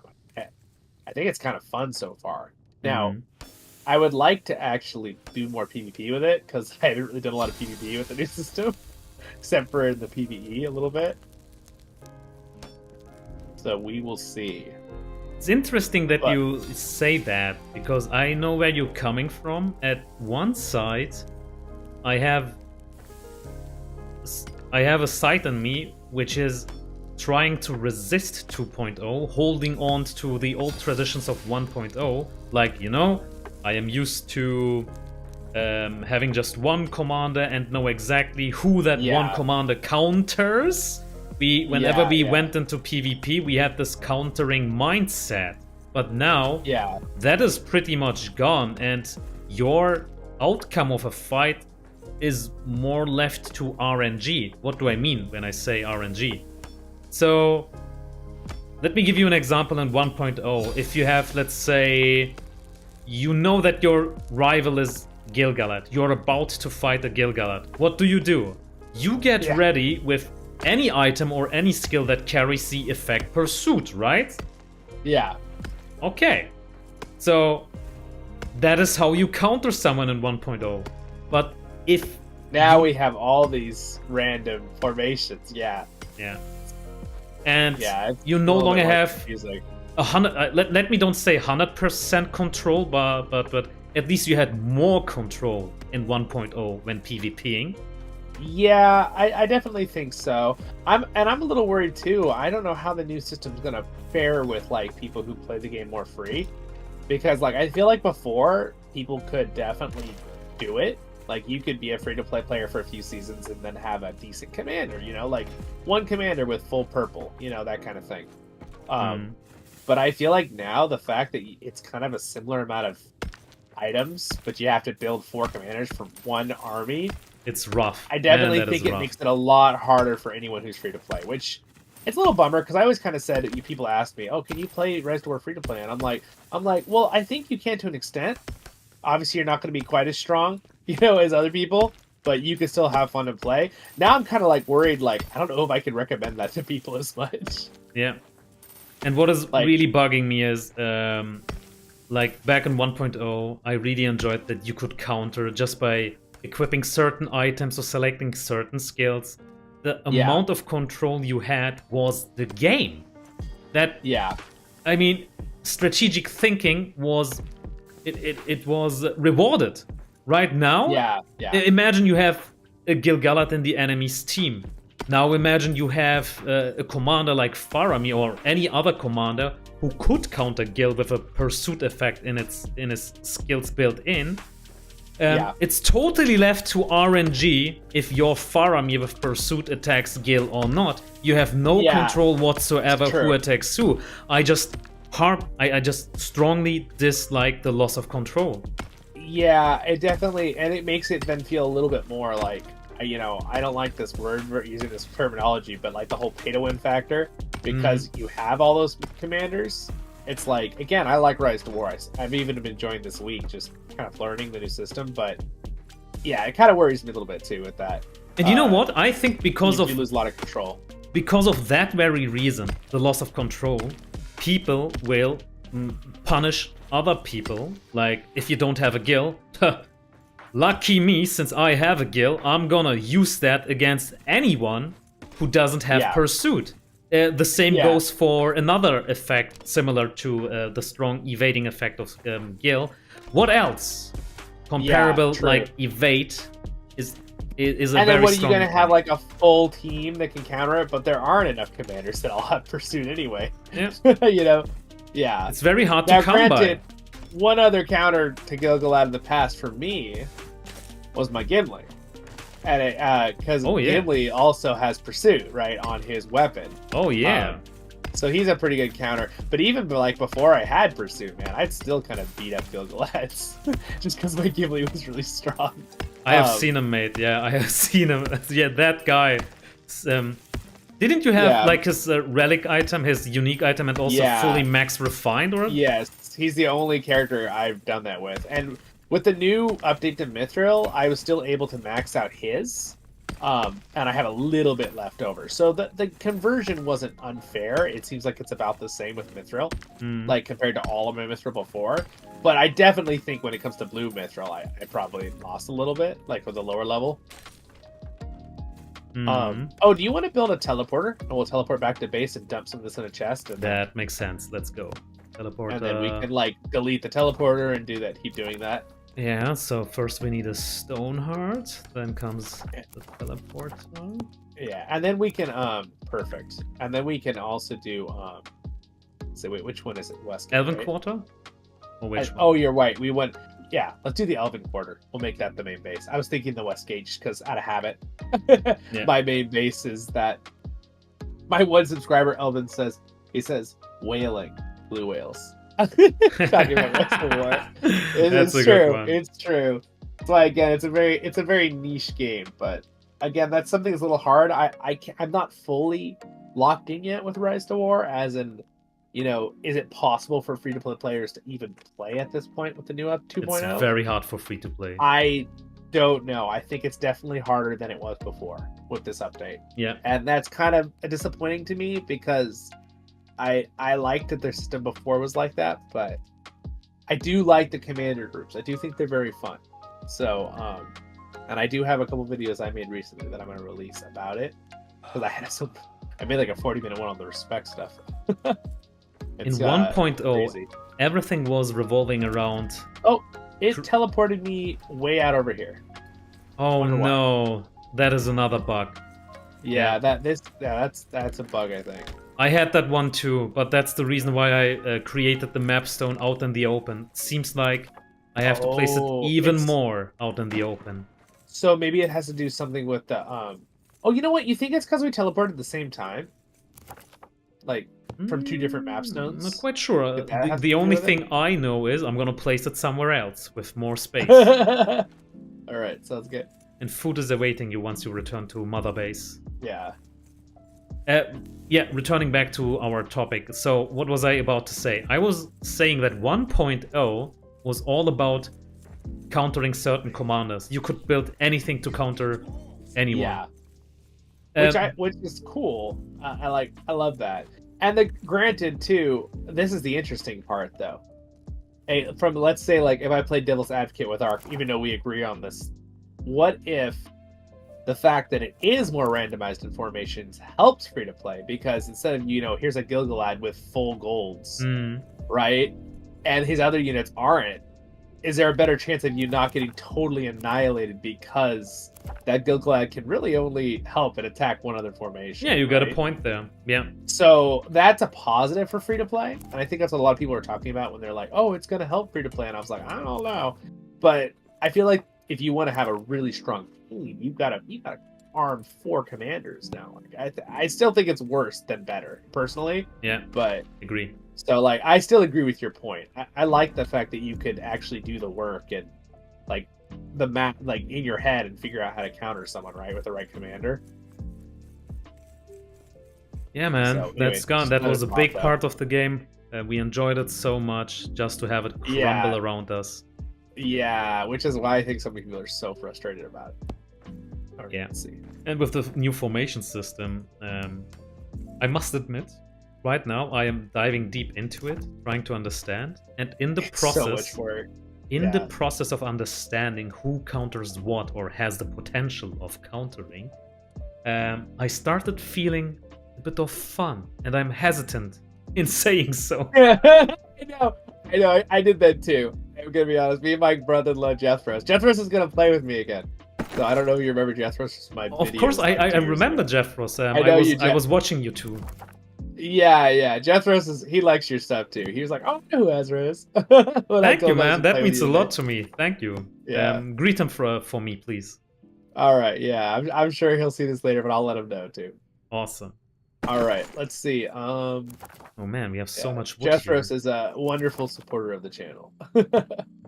Also a smart guy, as far as I can Yeah. tell. Oh, he is. He's quite ingenious when it comes to the Rise to War stuff. So I'm kind of excited he's playing with me again. I had a fun. Me and him were talking about his armor because he's getting back into it with the new 2.0. So I was telling him stuff and things. And, Nice. I gave him like 10 good informations, and then we got tired, and I told him the right thing, and then an hour later, I told him the wrong thing with his armor, with one piece, and he got rid of some of his elven cloaks when we probably shouldn't have. Oh, I was like, that's my bad, and we're like, oh, he's like, it's all right, it's just one item. Yeah. But it was, yeah. So anyway, oh yeah, we've been having fun, kind of doing the whole like strategy thing with that game now together. Trying to think how, and like the commander-in-chief is very interesting. The mechanic where the one leader is the main commander. Can let's you go tell keep me where is the difference between the commander-in-chief compared to the rest? The commander-in-chief, basically, I've noticed, if he gets wounded and dies, then your army can't do anything anymore. They can't do any more movements. It has to go back to base, kind of thing, or back to the fort or whatever. But the other ones, if they get wounded or die, it's okay. They'll like. I didn't know that. All right. Yeah, I found that out the other day while I was studying. I spent like 6 hours doing the game yesterday, trying to figure stuff out. Because I mean, I make videos about it. I don't want to tell people wrong information, so I try to keep up. And Elvenwood, is it okay that I deposit everything here, like this, all the pellets? Oh yeah, definitely. And then we'll teleport back, and we'll keep on mining here. And then I'd love to. We should try to find the orc boss and kill him. Get some diamonds out of that too. That's a good target for today. Because this world is definitely like we're just here to collect stuff. Yeah. All right, let's see here. In fact, I don't know if you want to. Instead of we won't mind every little thing we see. Maybe we should go and try to find the boss. There. Iron ore. Alright. Iron ore.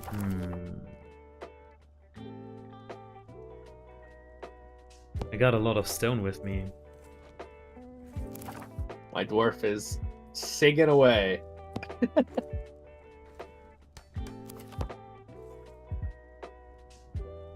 Alright, so far in Rise to War, I'm still trying to find out the right formation for my future, you know? I'm still not sure. Should I go with 4 DPS commanders? Should I go with a mix? That's the question everybody is trying to figure out. I mean, for me, it was not a super hard decision, because you know me. What do you think I'm doing? Shall I tell you? Shall I tell you? I'm gonna tell you which comp exactly you're going, alright? Yeah. And I haven't talked to Zol at all, so this is me doing a wild guess. You will for sure have a Dine in your formation. That's 100%. You will have Gimli. I can sign it. And the other two, that's a bit difficult, but I assume that you have Dwalin in it. Yep. And your last commander could be Falgin. Is that right? Oh, close. Okay. He's actually the other group. If it's not Falgin, don't tell me it's Ori. It's not Ori. Oh, it is God. a dwarf. It is a dwarf. Oh, okay, then it's Thorin. It can only be It's Thorin. Thorin. Yep. That's my main group. And they actually work quite well together, because most of them are heavy damage dealers, but Dwalin has a super buff for dwarven formations now, because they got rid of the Lonely Mountain thing and they gave him some adventurer buff. And he has a buff for 3 formations now, and so does it's pretty awesome. They're a pretty little awesome group. My other group, though, which you were right on the guess, is Falgin, Ori, and Balin. They're in my secondary group. Full dwarven. I threw in Legolas with them because Legolas has a buff for dwarves and he's also a damage dealer. And I was like, yeah, that makes sense. Man, I just hope that we won't regret our choices in the end, because it's a one-time thing. After the initial 30 days are gone, you can no longer retrieve respect from certain items. So it is a very dangerous phase we are living right now. And also, like, I did the whole thing where I upgraded everything and didn't realize I wasn't refining. So the good news is that forge, that Elven Forge, even if you've already updated the items, if you've upgraded them, you can go to the Elven Forge right now for the first 30 days and pull everything out. So I'm so glad they did that, because I literally did all my Garrus and I was like, man, I did way more commanders than I thought I could do, right? Because I did like 16 commanders. I was like, I don't think I had enough armor to do 16 commanders. It's because I didn't refine any of them. So I went and broke apart every piece of armor again, because I'm going to redo it so that I make sure I can refine for at least 2 groups, right? So they're fully done. I was like, whoops. That was a big mistake. I just was tired and I was so focused I didn't even realize I wasn't refining things. Do you plan on giving your best golden gear, best in slot to 1 commander and also high respect level to only 1? Or will you balance your gear and respect with 4 commanders? I noticed that I have a couple. I'm probably gonna get my respect up decently for all 8 of the 2 groups, and they already are pretty high. But I was looking at the full strength and purple items, dude, and some of the gold items, without any strengthening, are stronger. Yeah. So I think what I'm gonna do is that I will. The thing is, though, I can't refine them, right? The refine buff is what buffs the commander, right? So I think what I'm going to end up doing is probably having my Gimli maxed with gold, because that's pretty much all I have enough for. And then Dane will have a couple gold items at like level 3, probably, from what I have. And the rest of my dwarves, I think, are all going to just have maxed out purple that I can refine. And then if I have a couple extra pieces that are gold on a 3rd group, I might just drop a single gold piece on someone just because of the decent stats, We'll see. That's kind of what the boat I'm in. I don't know. What do you think you're going to do?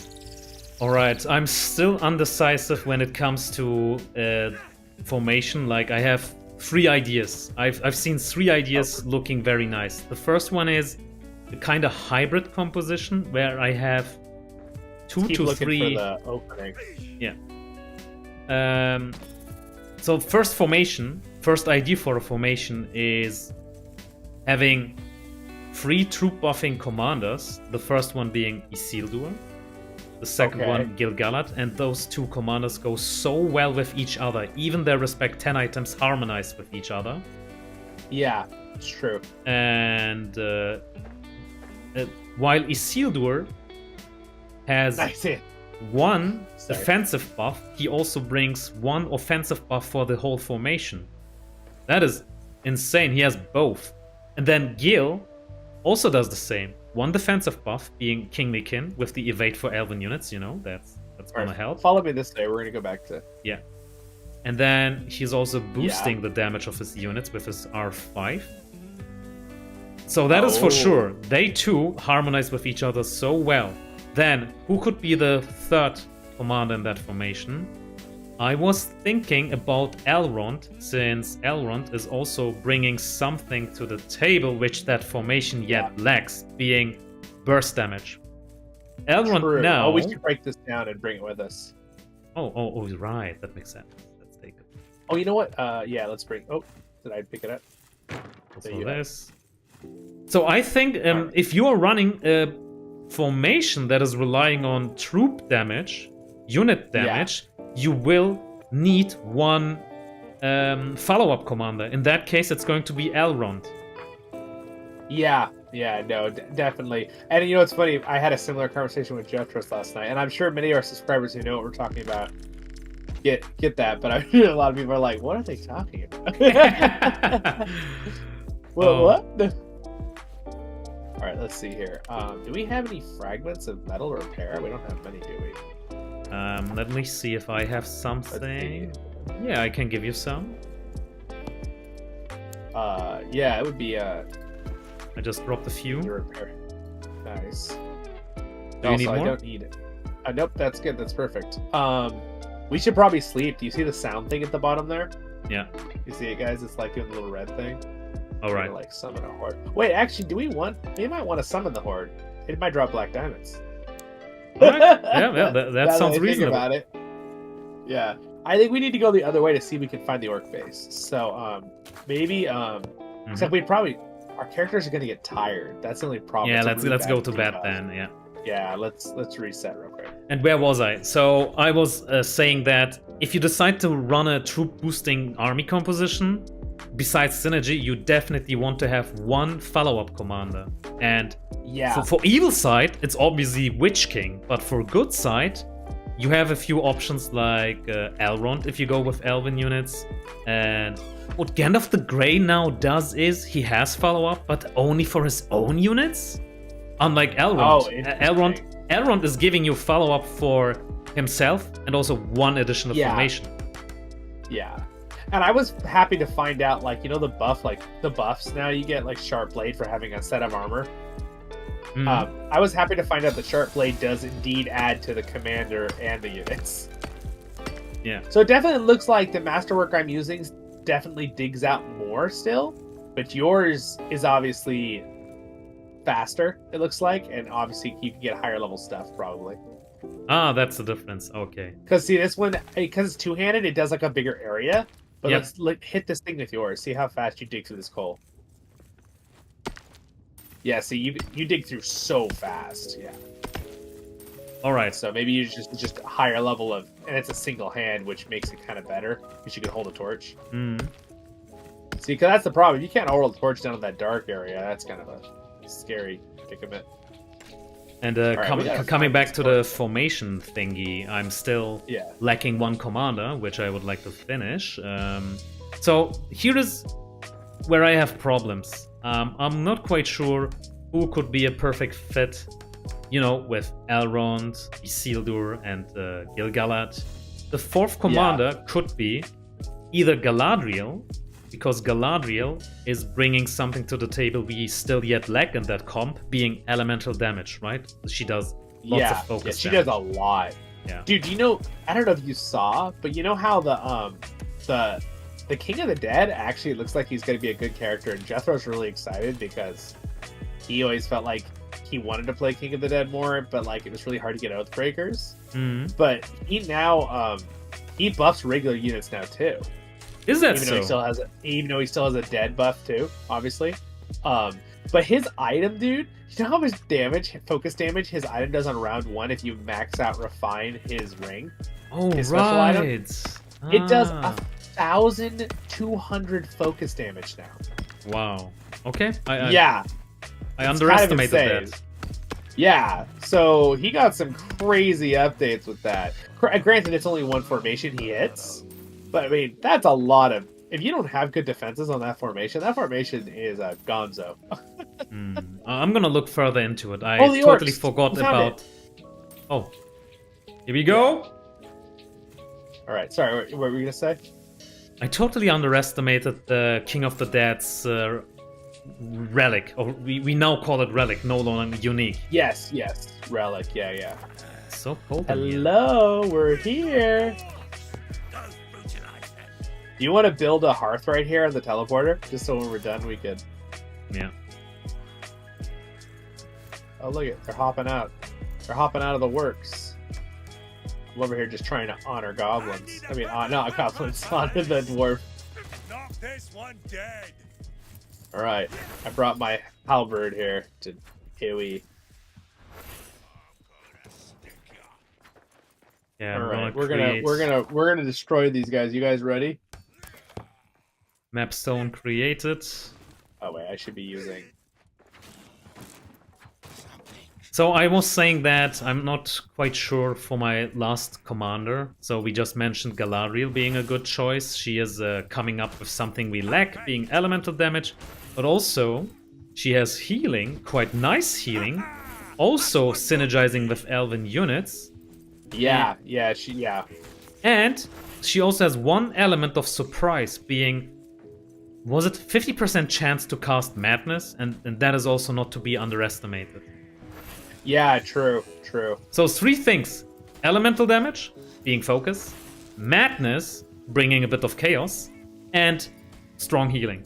So, Yeah. how are you supposed to counter all of that? And that... I know, I was sad because I don't know if you watched any of my recent videos later, but I was like, I really want to use Galadriel, but I just don't have enough items. Yeah. I've neglected the Galadriel for the longest time, but now it looks like the time for her to shine has come. I think we'll go ahead. I'm debating on if we should break these. Probably not. Let's just go get the boss. Yeah. Alright, so time to beat a boss. And We're also, so strong, dude. the Respect 10 item of Galadriel is very universal. It's not locked. Oh, really? I didn't look at it much yet. Yeah. But anyway, now who else could be a fine addition to that team? Let's replace Galadriel. Maybe something else that Gil-galad, Isildur, and Elrond lacks. They are troop boosting commanders. So I was thinking, maybe Where's Dine. the boss? Dine can fit into that comp since he is the high commander damage guy. Oh, yeah. Yeah. He also has a... Dude, King Under the Mountain hits like 3 formations, dude. Yeah. It's kind of crazy. And you don't really need to have dwarven units with Dine, right? I think as long as you have something No. tanky, it works. Yeah, so Lord of the Iron Hills got a great update because of that. Yeah, you don't actually have to have it. They still, you miss out at the level 5 buff. I think it's like defense for dwarves or something. Yeah. But the other ones still all help if you use that one. But you don't even need to use that one. You can just use the other ones. 'Cause Exactly. obviously, the way they did it, you can't fully upgrade, right, all 4 usually. I mean, you might be able to if you're maxed. I got lots of goblins and orcs here. I'm coming. They're all over. I'm coming. So yeah, Dine is my second thought there. Not quite sure. We need to see some reports of everybody. And the last option could be Gimli. Because Gimli has something that Dine lacks, being the pursuit, right? Yeah. If you have a special weapon, yeah, correct. And what do you think? Will Gil-galad be strongly present in the new meta? I think he will, because Evade will always reliable. So. Yeah, and he can hit... The fact that he can still buff 3 formations, and I think he buffs all Elven formations, doesn't he? Like, yeah. Yeah, oh sweet, here's some black diamonds. So, going with that mindset into 2.0, you should always have something ready to counter evade. That's for sure. Yeah. Gimli, Can you break these open with your special axe pickaxe? let's see. I'm curious. Nope, just Gosh, says man. 5 damage. Yeah, I don't know what breaks these open. I've been curious forever. I mean, maybe we hit this thing enough it'll break. I mean, you can just jump over this one. Oh, that's true. I didn't realize you could just jump over the fence. That's so funny. Guess that other one's gonna be kind of hard to get in though. All right, so the boss has got to be like right here because we beat up the boss. We can do that as kind of our like. We can get a bunch of gems to bring in. Oh, there's a lot of hero tokens in here. I didn't realize. It's crazy. All right, sweet. Let's go this way. And the boss is probably down here. It seems like these certain areas are kind of similar. They always do that, and then the little spots are all randomized. Okay, boss time, everybody. You guys ready? Hello there. He's like, come and get me. Come and jump into the charged up Matic. Hey, that one is smart. He isn't jumping. In fact, you know what? I'll bring out my halberd for killing goblins. It will never be yours again. Oh man, they're everywhere. They're spawning everywhere. Come down and fight, you. Oh my goodness, I'm dead. I underestimated. Oh wow. That they pretty much 2-hit you. Oh wow. Uh-oh. Oh, wait, you can respawn and then go to the teleporter right there, right? That we put down? Yeah, I can. Let me do that. Yeah, because I think it'll be faster. Because I could try to bring you up, but it's going to be... No. That's challenging. impossible. Not with so many orcs surrounding you. Yeah. Alright. Oh, block.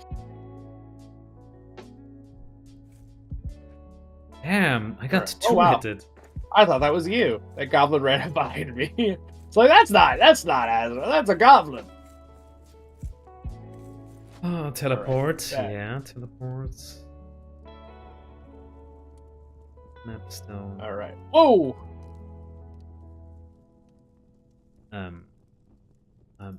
Where is? I'm pretty sure that I crafted a mapstone. Why isn't it? Oh no! You don't. I forget. Do you have to click on the mapstone to learn it after you craft it? Oh no! Oh no! That might be what it is. Okay. No, All right. Well, I could reset the boss and just run. I'm running to you. I'm doing okay actually because just getting his ads. Dude, this halberd is awesome for killing goblins. Oh my gosh. All right. Oops, that's the wrong direction. I think I killed the ads, so let's see if I can take on the... Where is he? Where are you? Show yourself. Bonk. There he is. Alright, he's not taking much damage from the halberd. Does he take more from the sword? By the way, when you created your dwarf, which origin did you choose? Like, are you from Erebor, from the Iron Hills? I think I did Erebor just because that's the lore of Zolan, my character, from his, like, my fan fiction. I kind of just kept to that. That's funny because I went with the Lonely Mountain as well. Yeah. That's Erebor, right? Yeah. Yes. Just because of the outfit, the standard outfit you receive when you spawn. Oh, yeah. It looks cool. It looked the best. And I think the second best was the Glittering Caves, Gimli. Yeah, his land, yeah. Which is behind Helm's Deep, which is kind of cool. I didn't know that. Wow. Yeah, so the Glittering Caves are they show it in the movie. You remember when the women and children are hiding behind Helm's Deep? Oh, that's the place? Wow. Yep, that's the Glittering Caves. I just got hit in the head and did a backflip like 4 times on the ground. That was crazy. We've got even bigger issues since close to the mapstone, the orcs respawned. Uh-oh. Alright, well, maybe we should have killed it. I'm running away from him just so maybe it'll reset. Don't run that way. They're coming from that way too. Oh, no. Right. Keep running. Are we cornered? No, I think we're good because all of them are right here chasing me, so. Wow, they don't give up, dude. The boss does not respawn. That's crazy. All right, they want to know it the hard way. Yeah. We'll beat him, guys. We'll beat him. Okay. There's enough gems right here though on the ground.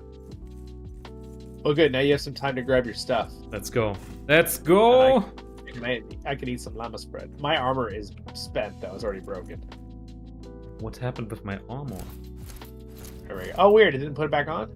Okay, now I had to manually. Oh, did you equip pick it? Did you pick anything up? Sometimes I notice if you pick stuff up, it'll glitch Dude, out. why? Only now did I receive the armor from my armor? Do you know what I mean? Like what? I equipped my armor, but I only had the appearance of it, not the death stat of my armor. Only What? now, after re-equipping That's so it, weird. I finally received the death, like the blue Oh. stat, the blue armor stat. Oh, weird. That's weird. Maybe that's because we changed worlds. Okay, we might have to go to him. Or we could just steal his loot. I don't think it'll let us though, because he has the key, right? Oh wait! Oh my gosh, his loot. It's letting me steal it. Steal the loot, quick! Just like that, I've got it. Just like that, we outwitted Wow. the orc. But Except he's waiting for us at the door. Maybe he's just like, I know they have to come back through here. well, let's get all of the items here. I know, yeah, exactly. You did a good job At in least- killing them. Without me. Yeah. I killed a good chunk. There's also a lot of ore veins here. Shall we extract There what we can? is. Should we go back and kill the leader though here? Oh, here he is. All right, Oh, he's not happy. let's first kill and then extract the ore. He's not happy, but Yeah. look Bring at him. him- He's like, bring- "What do you mean you have my treasure?" I need a better weapon for this. Oh my gosh, dude, your weapon does so much damage to him.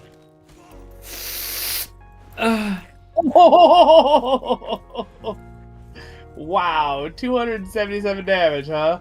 That is the Yeah. Matic of the Iron Hills with Retaliate. That's pretty awesome. All right, well, so ends the boss. We are definitely out leveled to beat the boss. Do you want to put down another teleporter here, or go grab the other one? We can bring it here so we can mine and bring this back. Here. Yeah, I can go grab it. I'm gonna mine meanwhile. Here. Yeah, I'm already happy, dude. I've already got like six or seven black diamonds. It's perfect. I need that for my solo world. A day of toil, my pig and sword. And back to the topic of formations. So we just covered the troop boosting composition with Gil, Isildur, Elrond, and then Yeah. I have one more idea. So, of course, your idea is also in my head, you know, with full damage dealing commanders and dwarves. I like that one too. The third idea is revolving around man-mounted units. We have Theoden, Oh, we have Imrahil, we have yeah. Eomer, That's and you yeah, wanna guess? yeah. You wanna guess the last one? Awen. That could be an option, but I think Isildur. Because they all have Rider the Rohirrim that stacks, which is crazy. for Indeed, formations. indeed, but I still think Isildur's buffs are superior to Eowyn's. Oh, and yeah, remember, he has follow up 50% at respect 3. Oh, how is it for? How many formations is it for? It's just for his own, but it's a very high chance, 50%. Oh, and they reduced a lot of their chances, so that's really good. It counts for man and evil man. So imagine That's if you have pretty cool. cataphracts who could follow up on each round with a likelihood of 50%. Yeah, that's really good. Yeah, that's super good. Dang. So now we need people with best in Yeah, slot Imrahil gear. is so much better than he was originally. Finally, I really liked Imrahil as a character, and I got all into him. I got him like respect 8 and like had gear on him. I was so depressed when him and his army was doing no damage in the previous version of the game. Yeah, that was a pity. Like, and I tried everything to make him work. Yeah, me too, mate. I even tried to retaliate build with him, but the return of investment wasn't worth it.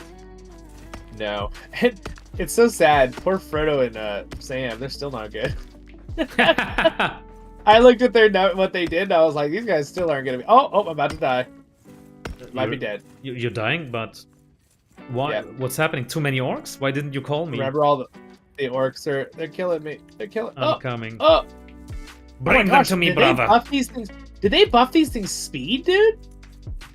Oh my gosh. Not sure about the speed, but they do hit very strong. Oh gosh, they're shooting arrows at me. Oh! I'm coming. I know, I had to run the other way though. They cut me off.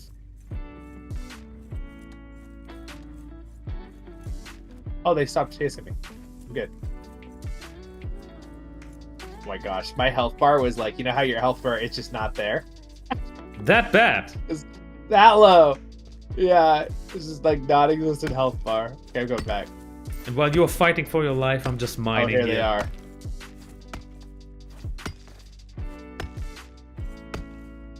Alright, got it. Woo! Alright. I'm back at our little camp here. So I'm gonna just teleport back to our little camp at the Elder Quarters real quick. I'll be right back. You got it in the end. Yes, we got it in the end. My one subscriber's like, well, remember, if Galadriel falls in battle and Rise to War, she can just swim back home. Okay. Oh, the Ring of Power dose. Knock this one Ooh. Well, what do you think? We finish mining up this area, and then we'll call it here in maybe 15 minutes or so. Does that sound good? Or That's a sound plan, mate. Usually I only stream for 2 hours, so I'm already getting a bit tired. Yeah, I usually aim for 2 hours too. I just feel like that's a good amount of time for us and the viewers. Totally. All right, let's see here. Oh my gosh, I hear goblins screaming over here. They're like, "Ah!" So I think that maybe me and you come over here and we kind of split up the loot here so we can bring some stuff back to our bases, the important stuff. Yeah, I guess just leave that teleporter there that you had there by the front and.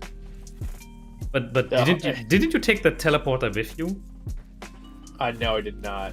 I teleported back to the Elven camp with it. Oh, then it's fine. As long as it stands there, we have a way back. Yeah, and I don't think the orcs will attack if you're not there, because I think the game freezes the areas that you're not playing. I believe. I'm not actually totally sure on that, but just a guess. All right. So what we can bring back is I think we should bring back. You obviously, I probably need to bring some ores back with you, like iron and stuff, right? For setting up your new place later. So I just need probably let's see, how many black diamonds do we actually get here? Because you obviously need to leave with as many as you had. Because did you have 29 or something to start with? Yeah, something like that.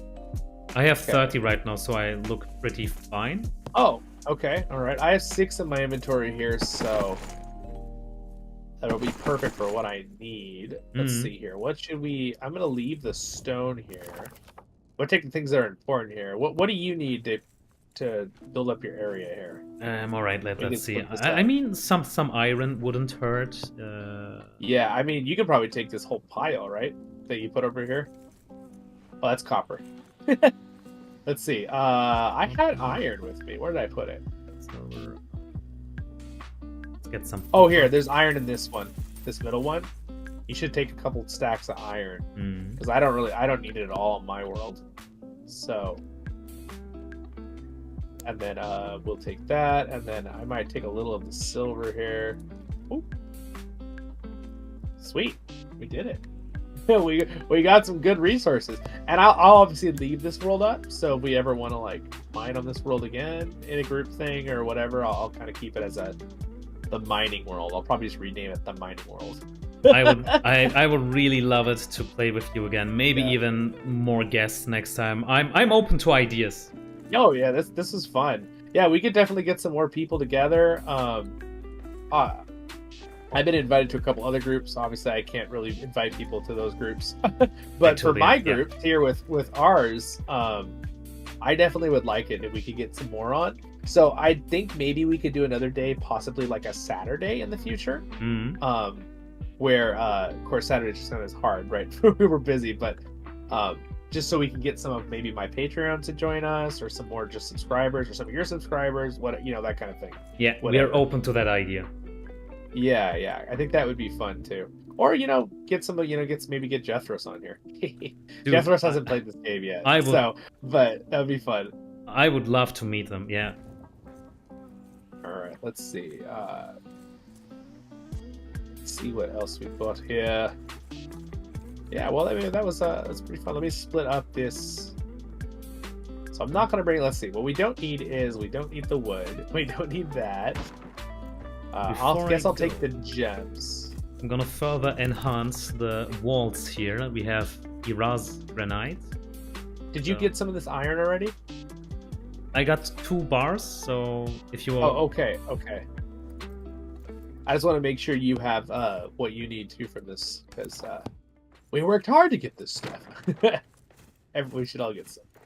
I'm now enhancing our door. Let's go with the new one. We have the granite thingy. Oh, nice. I don't think I need these hero tokens, so I'm gonna leave these here. I think I'd rather bring the meat.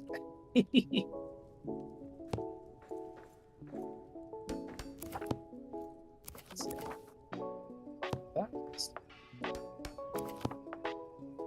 All right, cool. Now we don't have any other. We didn't leave any other things around, did we? In other chests? I'm trying to remember. I'm gonna go check the front door, right? Maybe the west gate. Yeah, that one. Just to see if we left anything that like was kind of important we should bring back. It's going pretty good. My one subscriber's asking how we're doing. It's going pretty good. I think we're gonna probably finish up here in a few minutes, because we've been going for about 2.5 hours. But yeah, I don't think we really left much here at the gate. I'm looking. Well, there's a little bit. Oh, you know what happens?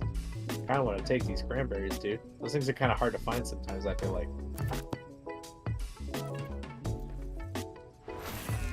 Yeah, I think we got a pretty good haul here. This is pretty good. Yeah, actually there was some more metals here. Some hides. And that. We did have a little bit more in the front gate here, but it wasn't a whole lot.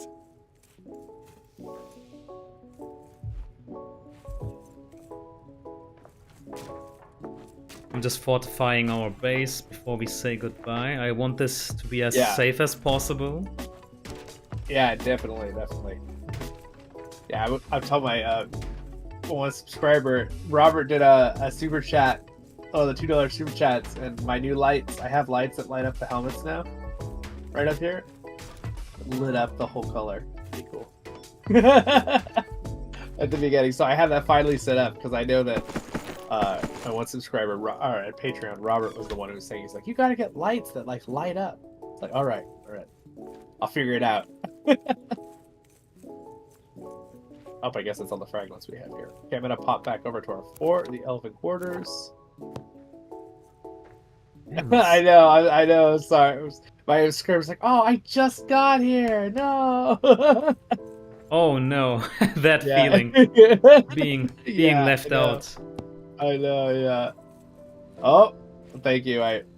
Thanks, Andrew. I appreciate it. Let's see. They should change here in a second. That was nice. And my one patron did a super chat. He's like, I want to see the lights change. Now here's the moment of truth. They better change. It's a little bit of a delay though. It's like 20 seconds, I noticed, with the signal.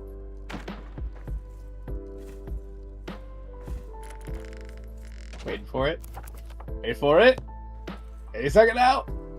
Oh, there it goes. And they're blinking. Woohoo! I'm gonna watch it too. Cool. After the stream, I'm gonna watch that. Yeah, you have to check it out. It's pretty cool. It looks really cool. The gold. By the way, the yellow one is actually like the gold that YouTube uses for the chat thing. Because I found out the colors, and now look, they'll stay gold. And by the way, I can't make them brighter. So I could do it really bright, but I the 50% looks a little bit more balanced. But yeah, and also I just realized the window is letting light in, which is making it harder to see. One second.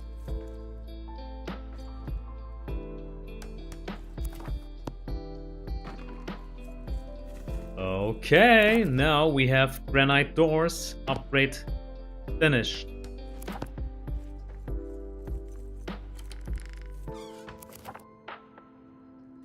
And the torches. Final torch is also There we placed. You have a cozy home. Pretty cool. Thanks. Yeah.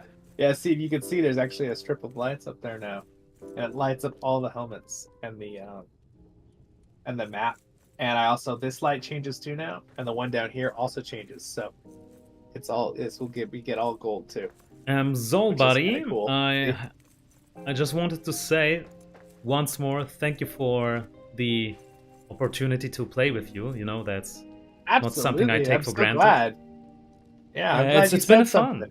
It's been really fun playing Definitely. with you. You're such a master when it comes to Lord of the Rings lore, and Oh, thanks. generally speaking, a very passionate and genuine fan of this franchise. I really appreciate that. I feel very blessed to have a great community and be able to do Lord of the Rings now. And now that I've started my channel kind of full time, it's been really, really fun. So yeah, I wish you much thanks so success in the years to come. You're doing a great job.